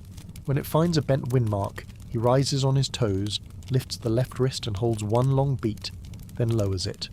That sign means drop low. No one argues. Every knee softens. The child carrier tucks the small arm to her chest. The elder draws breath slower and deeper. Obedience does not come from fear. It comes from memory that has watched bands break when they lost the same rhythm. Morning wind crosses low brush and carries damp earth. Damp lets the band pass a sparse edge without dry noise. On the path, some stretches ask for single file, some for a wide fan. In the fan, every eye must look to both sides. If eyes meet, the left blinks once and the right blinks twice. That says I see you. Nothing more is needed. In this world, eyes are a cord that ties wrists without a rope. The morning's work splits 3 ways. One branch looks for water shallow enough for children to wade. One branch looks for what a hunter left from the night before. One branch clears rough seats midway up a slope where backs will touch at the harshest sun.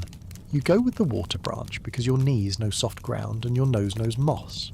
The child still holds your hand and now copies how you set your foot on the rim so the bank does not cave. It smiles without sound when the heel meets cold water. You do not smile back, yet your chest warms a beat. At the water's edge, birds preen on low branches. They do not flush when you arrive. That is a good sign. No big ambush waits where it is quiet. The water is a little cloudy from the last rain. The bottom is fine mud. You look for 2 flat rocks set close. Each is enough for a ball of the foot. An adult steps first to test the hold. When it is sure you bring the child across, its hand rests on your neck. Its chin rests on your shoulder. The less splash, the less heavy smell. The fewer yellow eyes in far grass. When all are across, you bow and touch your brow to its temple for one short beat. That is how praise sounds here. While the other branch hunts food, you and the rest test the backstops. A fallen trunk tilts and makes a natural ridge for a headrest. Hands sweep light across the wood to feel for harm under bark. If there is harm, bark is peeled and dragged off away so it will not creep back. Fingernails score shallow lines in the face of the wood. The lines mass into a dark patch that tells the eye at dusk the trunk has been cleaned. From a distance, the patch looks like a fragile pool. It is enough for a trained eye to lean on and not stray. Noon rises like a heart beating louder in the air. The band gathers in thin shade, back to back, heads dropping into the neck shoulders hollow. In that ring, the child carrier sleeps a short, deep sleep. Others share the watch with ears. One elder always holds the slowest breath. When that breath is even, the ring relaxes by itself. When a rasp cuts the breath, someone sets a wide palm on their back and spreads the hand to widen lung. No one taught these moves. The band has done them so long they have turned into the habit of bone. The noon sleep is not long. It is a narrow strip. You rest your head on a root knot and draw knees toward belly to ease the spine. Ears stay open. The main watcher wakes faster. The elder hears the insect bed and can sort what is of day and what is of stranger. A child hears a mother's voice from inside her chest. Each ear keeps a part of the band. When there is no other roof, people roof each other with senses. When the last watcher rolls a shoulder, the ring stands slow without a groan. The young one signals to lengthen the line. Arms lift wide like a flock banking. The child is lifted, yet wants to walk. You set it at your hip and keep a soft hand on it so it remembers the safe span of one arm. All rules here are gentle. There are days when hunger makes people mean. Today wind is cool and every belly had a little. Minds round out. Round minds can learn. This is when the small may copy hard moves. You teach it to turn from the hip while running to miss a raised root. You teach it to stop fast under the ball of the foot set across, not the heel. You teach it to slip behind your back when grass is high and wind is in your face. These lessons do not end. They thicken by a little each day. You know no night is kind to a body that has not learned how to make itself small.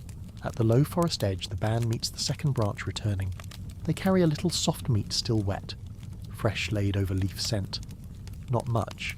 Enough for elders to chew first and push it soft for children. Resin clings to eyelashes and stings eyes. No one complains. When matter passes the mouth, silence walks with it. That is the ring's unnamed right. It says this portion was squeezed from the land's luck. Loudness should not go near it. Afternoon comes with the shift in insect guard. Light softens and draws long lines on veins of leaf. The band changes to a passage form for open ground. This is where the band is easiest to see. So bodies make themselves small and stack into a curve that holds to tree shade. The lead foot lands inside shade. The next foot lands in the same shade half a beat later. The children in the centre only have to place their feet where light does not touch. It feels like a game. The small cry less. Raising children with little asks memory and patience. When one is teething, it bites everything. To keep it from chewing a bitter, sappy leaf, you give it a dry, smooth peel with a known smell. When one runs a fever, you set it between two bodies at night, hip and chest touching to draw heat out. When one coughs from dust, you take it into the damp by the water so the throat will ease. There are no things to help. There is experience. There is a ring of bodies. Lives are short here. Elders are treasure. They know which place has eggs in which season. They remember which bank once slid. They know the smell of night before rain. They do not run fast. They do not jump far. They give the band another thing, a road that does not repeat mistakes. When an elder is lost, the ring tightens and feels the loss as a cut. One back to lean on is gone and the band must set itself again. A child will sit closer to the elder who remains and clutch that wrinkled wrist as if it were the cord that ties the band to its past.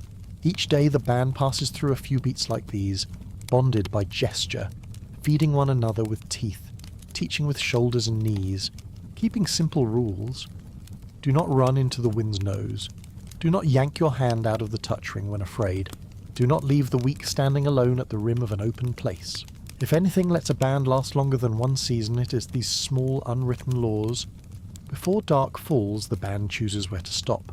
Not low and damp, not where a hunter's scat litters, not where wind circles. A big trunk by the grass edge and one long breath from the water is best. The quick one tests the ground. The carrier gathers clean dry leaf for bedding. Elders sit first with backs to the trunk, drawing a thin cord for the ring to wind around. When the ring is tight enough, everyone exhales light. In the dusk, skin scent weaves with grass. You hear child bellies called small, like drops on a broad leaf. The nearest hand slides the softest food across. No one lets a child cry long. A cry travels far. Only a few scattered sounds can call what should not arrive. So the ring soothes with a closed throat, with long breath, with small circles of palm on belly. Every beat is unhurried, no song needed. The heart is the drum. Night has not fully come. Stars are not all out. This is the middle hour when ears hear more than eyes. The first watcher lays a hand on the next watcher's elbow once and holds. The watch begins. Each keeps eyes open long enough to avoid dryness. If one blinks long, the next opens wide. Pairs of eyes take turns holding the road. No one stays awake too long. No one falls too deep. Sleep is a set of pieces that fit and make a blanket thick enough for the band. You lie on your side, eyes touching the last pale of day on the high leaves. The ring is warm to the right degree. There is no smoke, no fire, no shaped stone. There are rules, knowledge, and quiet coordination that moves from one forearm to the next. You breathe out and the belly is light. The band exists because of this. No big calls, only right time touches, breaths that know each other, looks that confirm in silence. At the edge of sleep you think about tomorrow's road. It will still be shallow water, raised roots, a cool backwind, a strip of grass to walk in shade. It will still be trading shoulders, putting food into the right hands, the lessons of young knees. The chest eases at the thought. No grand dream needed. Only keep the ring around you sound. In a place with no fire and no stone in the hand, that is a kind of miracle. Wind pools at the grass edge and carries the faint sour of bruised leaf and a thin wet like colourless smoke. The band stands in a curve back to back, arms loose but ready. Each breath is counted against steps. Each glance is a small sentence. The day is half gone, strength is spent, and the things that hold a band up begin to speak. Hunger is the loudest voice. It does not shout. It knocks on the belly with empty beats, slow and even. When the knocking grows, the band changes its gait. The scout lowers himself to spare effort. The carrier keeps the child close to avoid carrying long. The elders still form the heart, yet the young bodies on both sides draw closer. Bodies seek each other the way water seeks shore, using only skin, scent, and breath. Lean season comes slow like a shadow stretching on grass. Ripe fruit thins, old roots harden. Fat seeds are fewer. The band spends longer finding what can be eaten. You learn to read the smallest signs. Leaf edges curl, pollen dust clings to grass heads. Birds change their layer of flight. Each detail is a finger pointing to a place where food might remain. No one names them. The hand plucks, teeth test, lips release. A nod or a shake of the head is enough for all to understand. On such days, food is shared differently. Children and elders receive first, the pregnant next, the strong last. No one gives the order. That law has lived here longer than any name. It falls into a small hand when a big hand sets a soft piece in the little palm. It flows into a chest when an elder chews until no sharp edge remains and presses it to a weak mouth. Every tongue takes in a thin layer of calm. Hunger remains, but the band feels less dry. If there is food from a carcass left behind, the young nose at the front is the first scale. Hot, sour, bitter, rank. They hear scent in throat and behind tongue. If it can still be taken, another slides a strip of dry bark under to lift grit away. No cutting, no shaving, only prying with bark, with nail, with teeth. An elder tastes first for one short beat. Their eyes spread wide when something is wrong. If the eyes ease, the share moves to the right hands. No one grabs. No one needs to be told. Sickness is quieter than hunger. It has no loud smell. It sits in joints, in throat, in breath. When a body runs hot, the band draws in. Two strong bodies lie close on both sides at night, pressing belly and back to push heat out. By day, the sick one walks behind the slowest so they do not get left. When the throat burns dry, they are led to the shallowest lip where wind does not strike so they can sip small. If a cough comes thick, the next hand sets a palm on the chest and presses light with the breath, a reminder to open lung. Here all healing is body to body, no leaf cure, no worked stone, only warmth and patience. Danger arrives faster when bellies are empty. The band tightens. Predators prefer the smell of noise. Before each crossing of open ground, the band stops for a short beat to set rhythm. The lead raises an arm and holds one long count. Every knee lowers at once. Every eye shifts to face the same way. That look is not light. It is the cord that binds loose ankles into one strong ring. You feel it run your arm like a thin warm stream. Other laws keep a band long-lived. Do not sleep low and wet. Do not keep leftovers near the sleeping place. Do not let children play at the grass rim where wind is unclear. Do not walk out alone when the sun is low. These laws do not need daily saying. One mistake is a deep lesson. Everyone has seen another band break for being one beat late. A young one runs after a bird cry. A few bodies follow. The ring opens. A hunter pours through that opening like water through a crack. At dusk there are not enough backs to lean on. At dawn, food cannot be gathered and shared. Beats drop away like dry seeds from the head. That band dissolves in days. You see them by their road. Fruit peels scattered with jumbled heel marks. A patch of earth clawed in haste. A tuft of soft hair stuck in resin. No need to go close. Your band turns another way.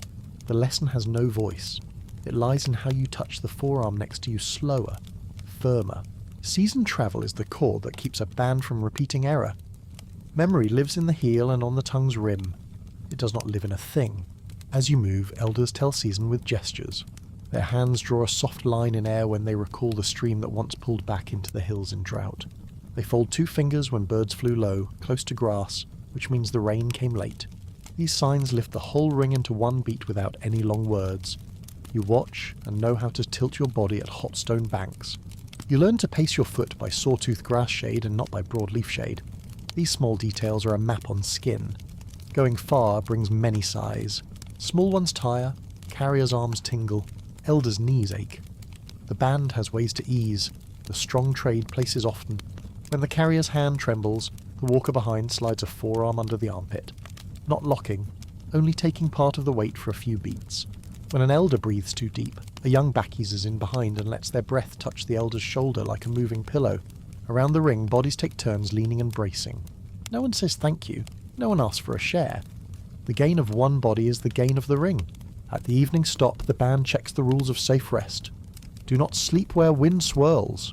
Keep water close enough to drink, but far enough that scent does not invite strangers. Dry leaves under backs must be clean of old smell. Leaves half bitten or marked with strange teeth are shoved far. A patch is scraped flat for those with sore muscles and joints to lie in the centre. The strong lie outside. Children lie where belly and chest meet so they can hear both hearts. In that ring the breaths blend. Ribs open to one beat. The night watch is set like a quiet embrace. The keenest ear goes first. The steadiest breath takes last. The eye that sees far stands in the middle turn. Each turn starts with a touch to the elbow. Each ends with a touch to the ankle. No words. No loud signals. If tired, the watcher sits up to keep from dropping. If wind turns, the next gives a light start and a nudge of shoulder to shift the ring's lie so human scent spills less outward. Night shortens because of this. Night sounds shrink. When a child is ill in the lean season, the ring closes like a gentle fist. Softer food is kept for it. More bellies pressed to it. Its breath becomes the drum of the ring. When it steadies, other chests steady. If fever holds, the band resets its timing. Shorter stretches, more shade, more shallow water. This is not weakness. It is how a band protects its smallest part. Without that part, no one will learn to set a foot into grass shade at the right place.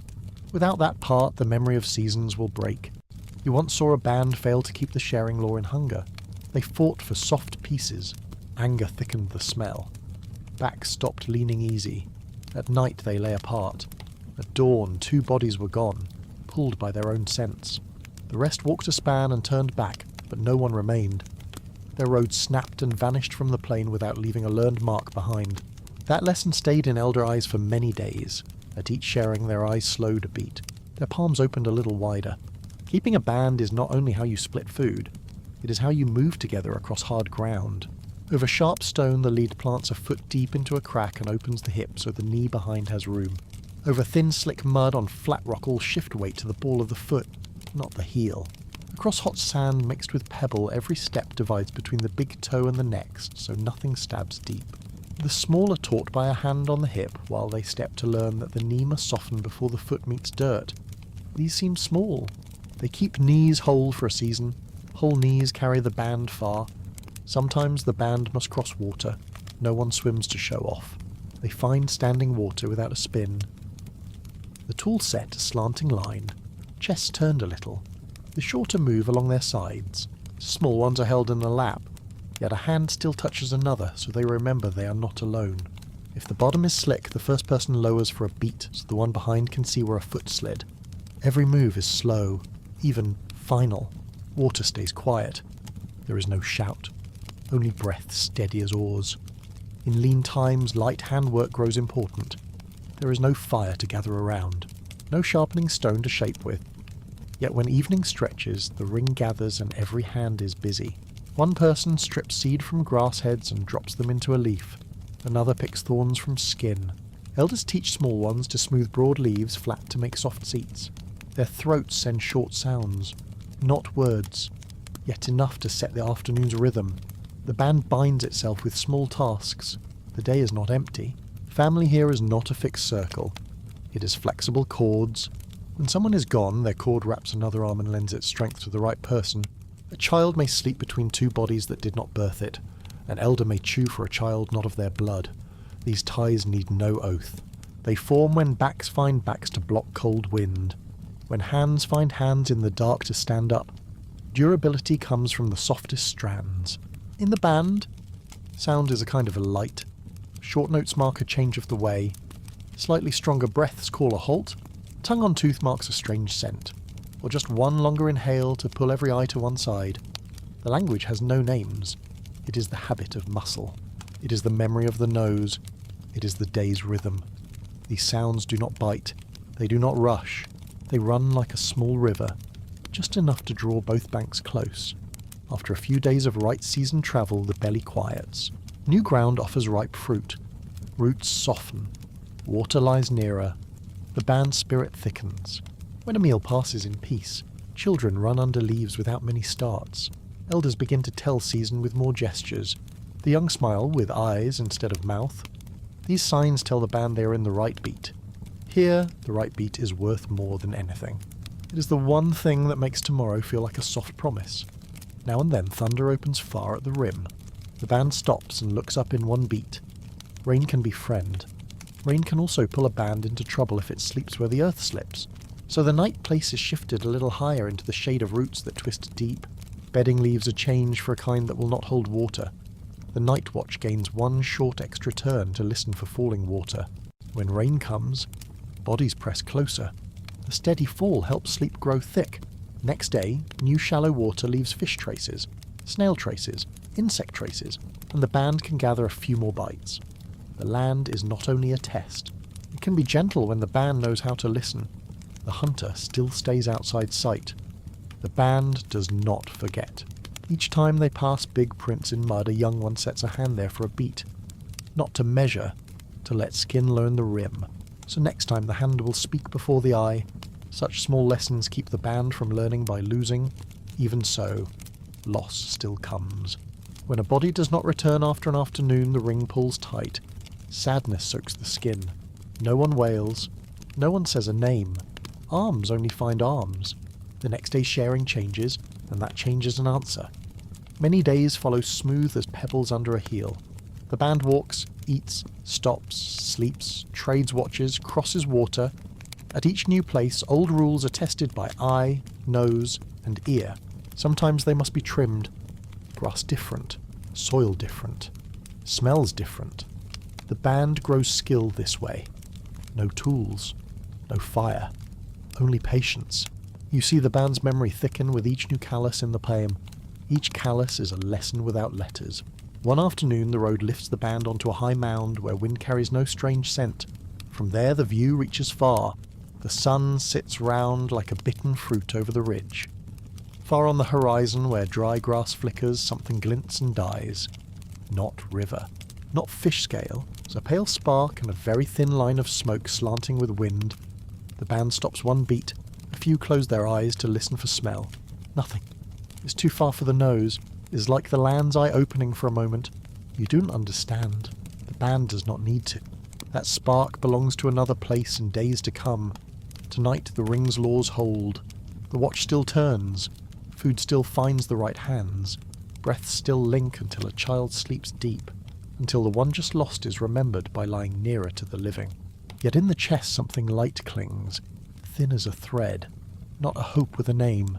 A sense that something waits far away. Before full dark, the band chooses a bed in the shade of a tree with roots that clutch deep. Wind breaks on roots like on a pole and slips into warmer strands. Dry leaves under back stir a quiet rustle.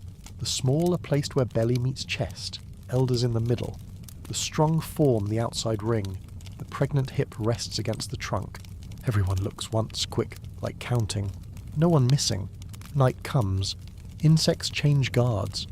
Ground cools. The band's heart falls to a low register, almost unheard, yet skin can feel it. The sky opens wider and small points pin to the dark. You recall the far smoke and think of the road you have walked. That road holds no hand cut into stone, no char on tree, none of the hard things that nail time. It holds only sweat at grassroots, heel marks blurred by wind, breaths that once matched. You set your hand on the earth. Day warmth lingers in the top layer. Many lives walked this way before you. Many will after you. Not because they are weak, because this is how one lives without stone in hand and without a fire to sit around. What keeps a band from losing itself in night is not names or symbols. It is the way you look into eyes and know that if you keep the beat, tomorrow there will be water, soft roots, ripe fruit, a safer bed.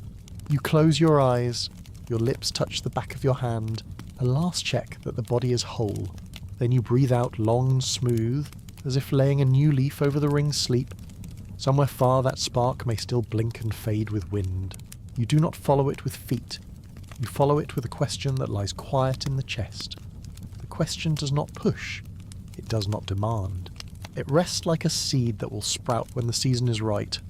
For now the ring is closed. The law is kept. Night is calm. Inside that calm you hear the most familiar thing, the simplest, the most durable. Hearts, even, in a chain, like a circle with no tear. That sound carries you down, safe, under a roof made of backs and leaves, under thin dew on hair, in a world without tools and already with each other. Night drops like a fine cloth. No fire, no built roof. Only a human wall closed into a soft shield. In the centre lie the small, the old, and the pregnant. Outside stand bodies with strength to spend, broad chests, sure legs. Eyes accept the dark. Ears open wide. No one speaks. Each breath is a pebble set down, even light, enduring. A tiny crack of a twig at the shadow's rim. The ring does not spring up. Only heads tilt very slow. Wind brings scent one beat late. Not tooth and meat. Not hot skin. grass snapped and soil newly scratched. Something crossed and is gone. The ring holds still a little longer. When the silence stops pounding, the watcher trades places. A foot slides on leaves without a drag. The watch flows like a hidden stream under the night. No one sees it. Every body feels it. You lie near the inner rim. Roots lift your back. Warmth from the next body slides through your arm. Just before sleep, you catch a hand lifting a child's neck so it can breathe easy. Fingertip touches the skin and leaves. Another hand rests on an elder's shoulder, not to wake, only to say here is someone. The band's sleep is not as deep as a lake. It is like a thin pond that ripples when touched. Anyone who dreams too long shifts to keep one ear out of water. Anyone just off watch lies on one side, an arm set before the chest, one eye resting. The ring changes beat by a clock with no name, measured by a strange chill on the skin, a scent passing, an insect song that changes. Sometimes rain comes. Not a downpour, just a misting that falls through leaves and raises a shiver. The ring does not scatter. People draw closer. Dry places are kept for the pregnant and the weak-chested child. You hear water tap your brow, run the bridge of your nose, drop to earth, and vanish. Rain sharpens the smell of a mud. Wind carries it far. Night is calm. Dawn seeps in like a slow comfort. No one jerks up. The last watchers rise first and unbend their backs. Their eyes rake the circle for any new sign from the night. No drag of a big body. No dark patch of hair. All right. Children stir. Elders press each knuckle. The pregnant one rolls slow so the pulse does not dip. The band says nothing. They eat what is left from the day before. A little ripe fruit, a half-chewed root kept in a leaf. Hunger does not leave. It only steps back. The day's road leans uphill. Low grass, scattered stone, a clean sky. The scout takes the line of shade to spare the eyes. Where earth has just dried, the smell of yesterday's band still hangs. They swing wide to avoid stepping into their own scent. Faint heel marks from the day before are a quiet reminder that the band was here and is strong enough to return. A child palms a trunk with an old scrape and looks at it like a familiar face. At noon, sun lies on the nape like a hand. The band slows in the shadow of a low wall of stone. Bodies sit in a row with backs on cool rock. A child hollows its belly with hunger. The spasm pricks a cry. The mother's hand catches the thin arm and soothes with slow pats, each one spaced like a heart. You see the rhythm is the same as the ring keeps at night. It is how the band passes a lesson without words. Keep the beat. Then things pass. Long travel thickens the band's memory. No carved stone, no shaved wood, only steps taken. Winds tasted, shade once slept in. The lead raises a hand at hidden thorn. The next changes course. By late light, old circles on sand fade like thin smoke. The band learns to see through blur and still see. You feel that skill lives in muscle and eye, not in anything a hand holds. Late day with long shadows, a slip comes. Ground turns soft underfoot. Wet moss hides mud. A body slides. A rasp tears from a throat. Short, rough. The band stops. Two bodies dip at once as one holds the elbow as one sets a forearm for a brace. The fallen stands. Skin is scraped at the knee and red shows. No panic. A broad leaf is chewed soft and set on the cut to keep dust out. No medicine. No prayer. Only the well-worn way. The band moves on half a beat slower until the breath of the one who slipped is steady again. That night the bed is a long stone lip with tree shade draped over it like a natural roof. The band spreads dry leaves and packs small stones under soft places so the surface lies flat. Children eat first, elders eat last, often less. Not because they are left out, because they say they are full, so the portions move to those who will walk farther tomorrow. Goodness has no praise here. It is only a habit. Sleep comes again. You close your eyes. Insects change songs once more. After a while, wind brings another smell. A large body. Strong and warm. Not very close, yet close enough for the ring to thicken. One more body on the outside. The inner ring tightens half a step. No one leaps up. No one runs. Breaths are pressed down, even, slow, low. The smell passes along the forest rim like a black shape sliding along a wall. Hair on your arm rises, then lies flat like grass after rain.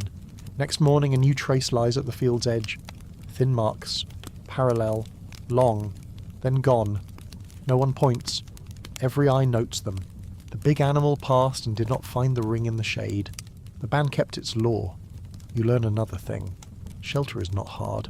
It is soft and thick like the way the band closes and breathes together. The band's road does not aim at a single end. It follows water, ripe fruit, young roots, the season. You walk inside that road and feel yourself inside a long cord of bodies who walked before. No one says their names. No one remembers their faces. Your feet land where theirs landed. Your shoulder rests on the trunk they leaned on. Your hand touches earth before sleep the way theirs did. Peace comes. At a quiet water the band stops. On mud the smallest ring spread from where you set your palm. Cool water cups the palm. The feel of holding something with no shape. Children play with their own shadows in the surface. Elders wash hair. White strands cling to brow. The pregnant one sits shallow and ribs hold the weight in front. All is slow, careful, with no way to hurry. You think about the days ahead. You do not yet know what stone in the hand will be. You do not yet know what warm thing may lie at the centre of the ring in place of a warm chest. You only know the band can stay together longer across nights, slopes and showers. Watch turns change without annoyance. Each bite is made small before it meets a weak jaw. Each child is set where two heartbeats meet. These small things keep the band from breaking. By late day the band finds a slightly raised rim for sleep. The sun drops like a fruit about to touch ground, red and soft.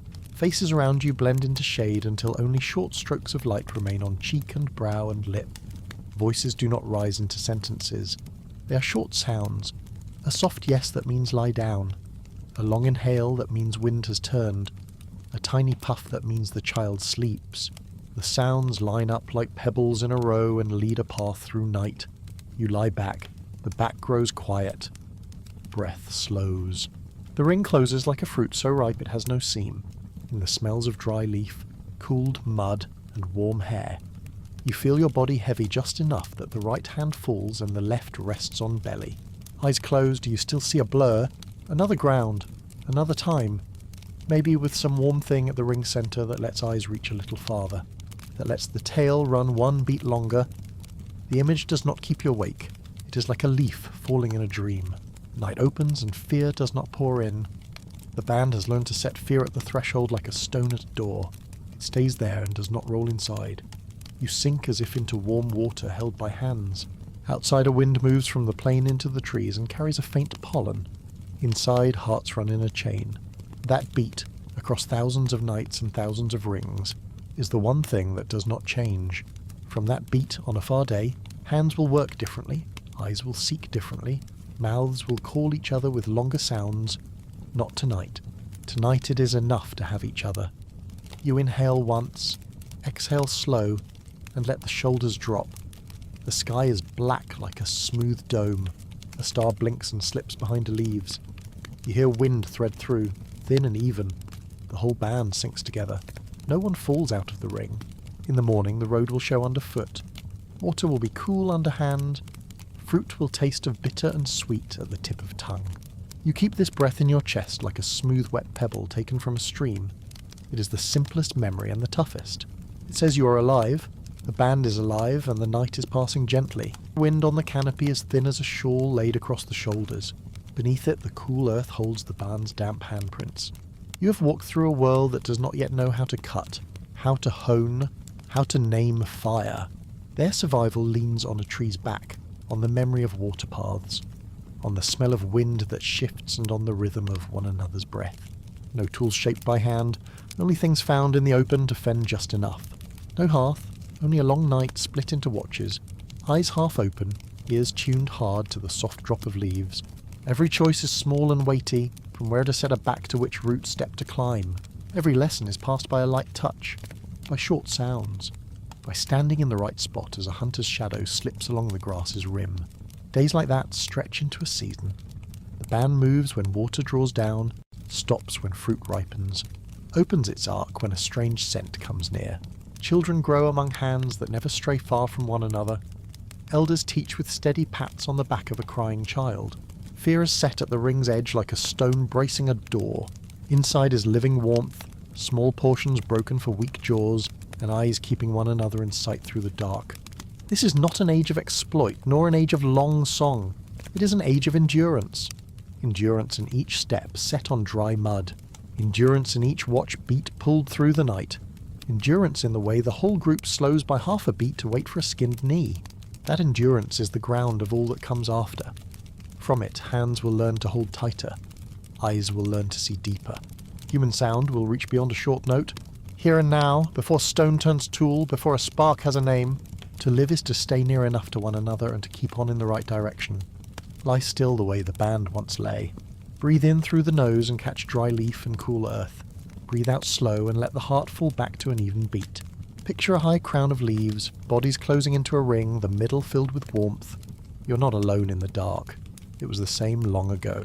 From that devoted nearness, the long road of our kind first opened. Night draws shut as lightly as eyelids. Above, far points of light hold still. Below, your prints lie beside the prints of those who went before. Tomorrow need not hurry. For now, only sleep. Your heartbeat, the band's heartbeat, is a light not yet named,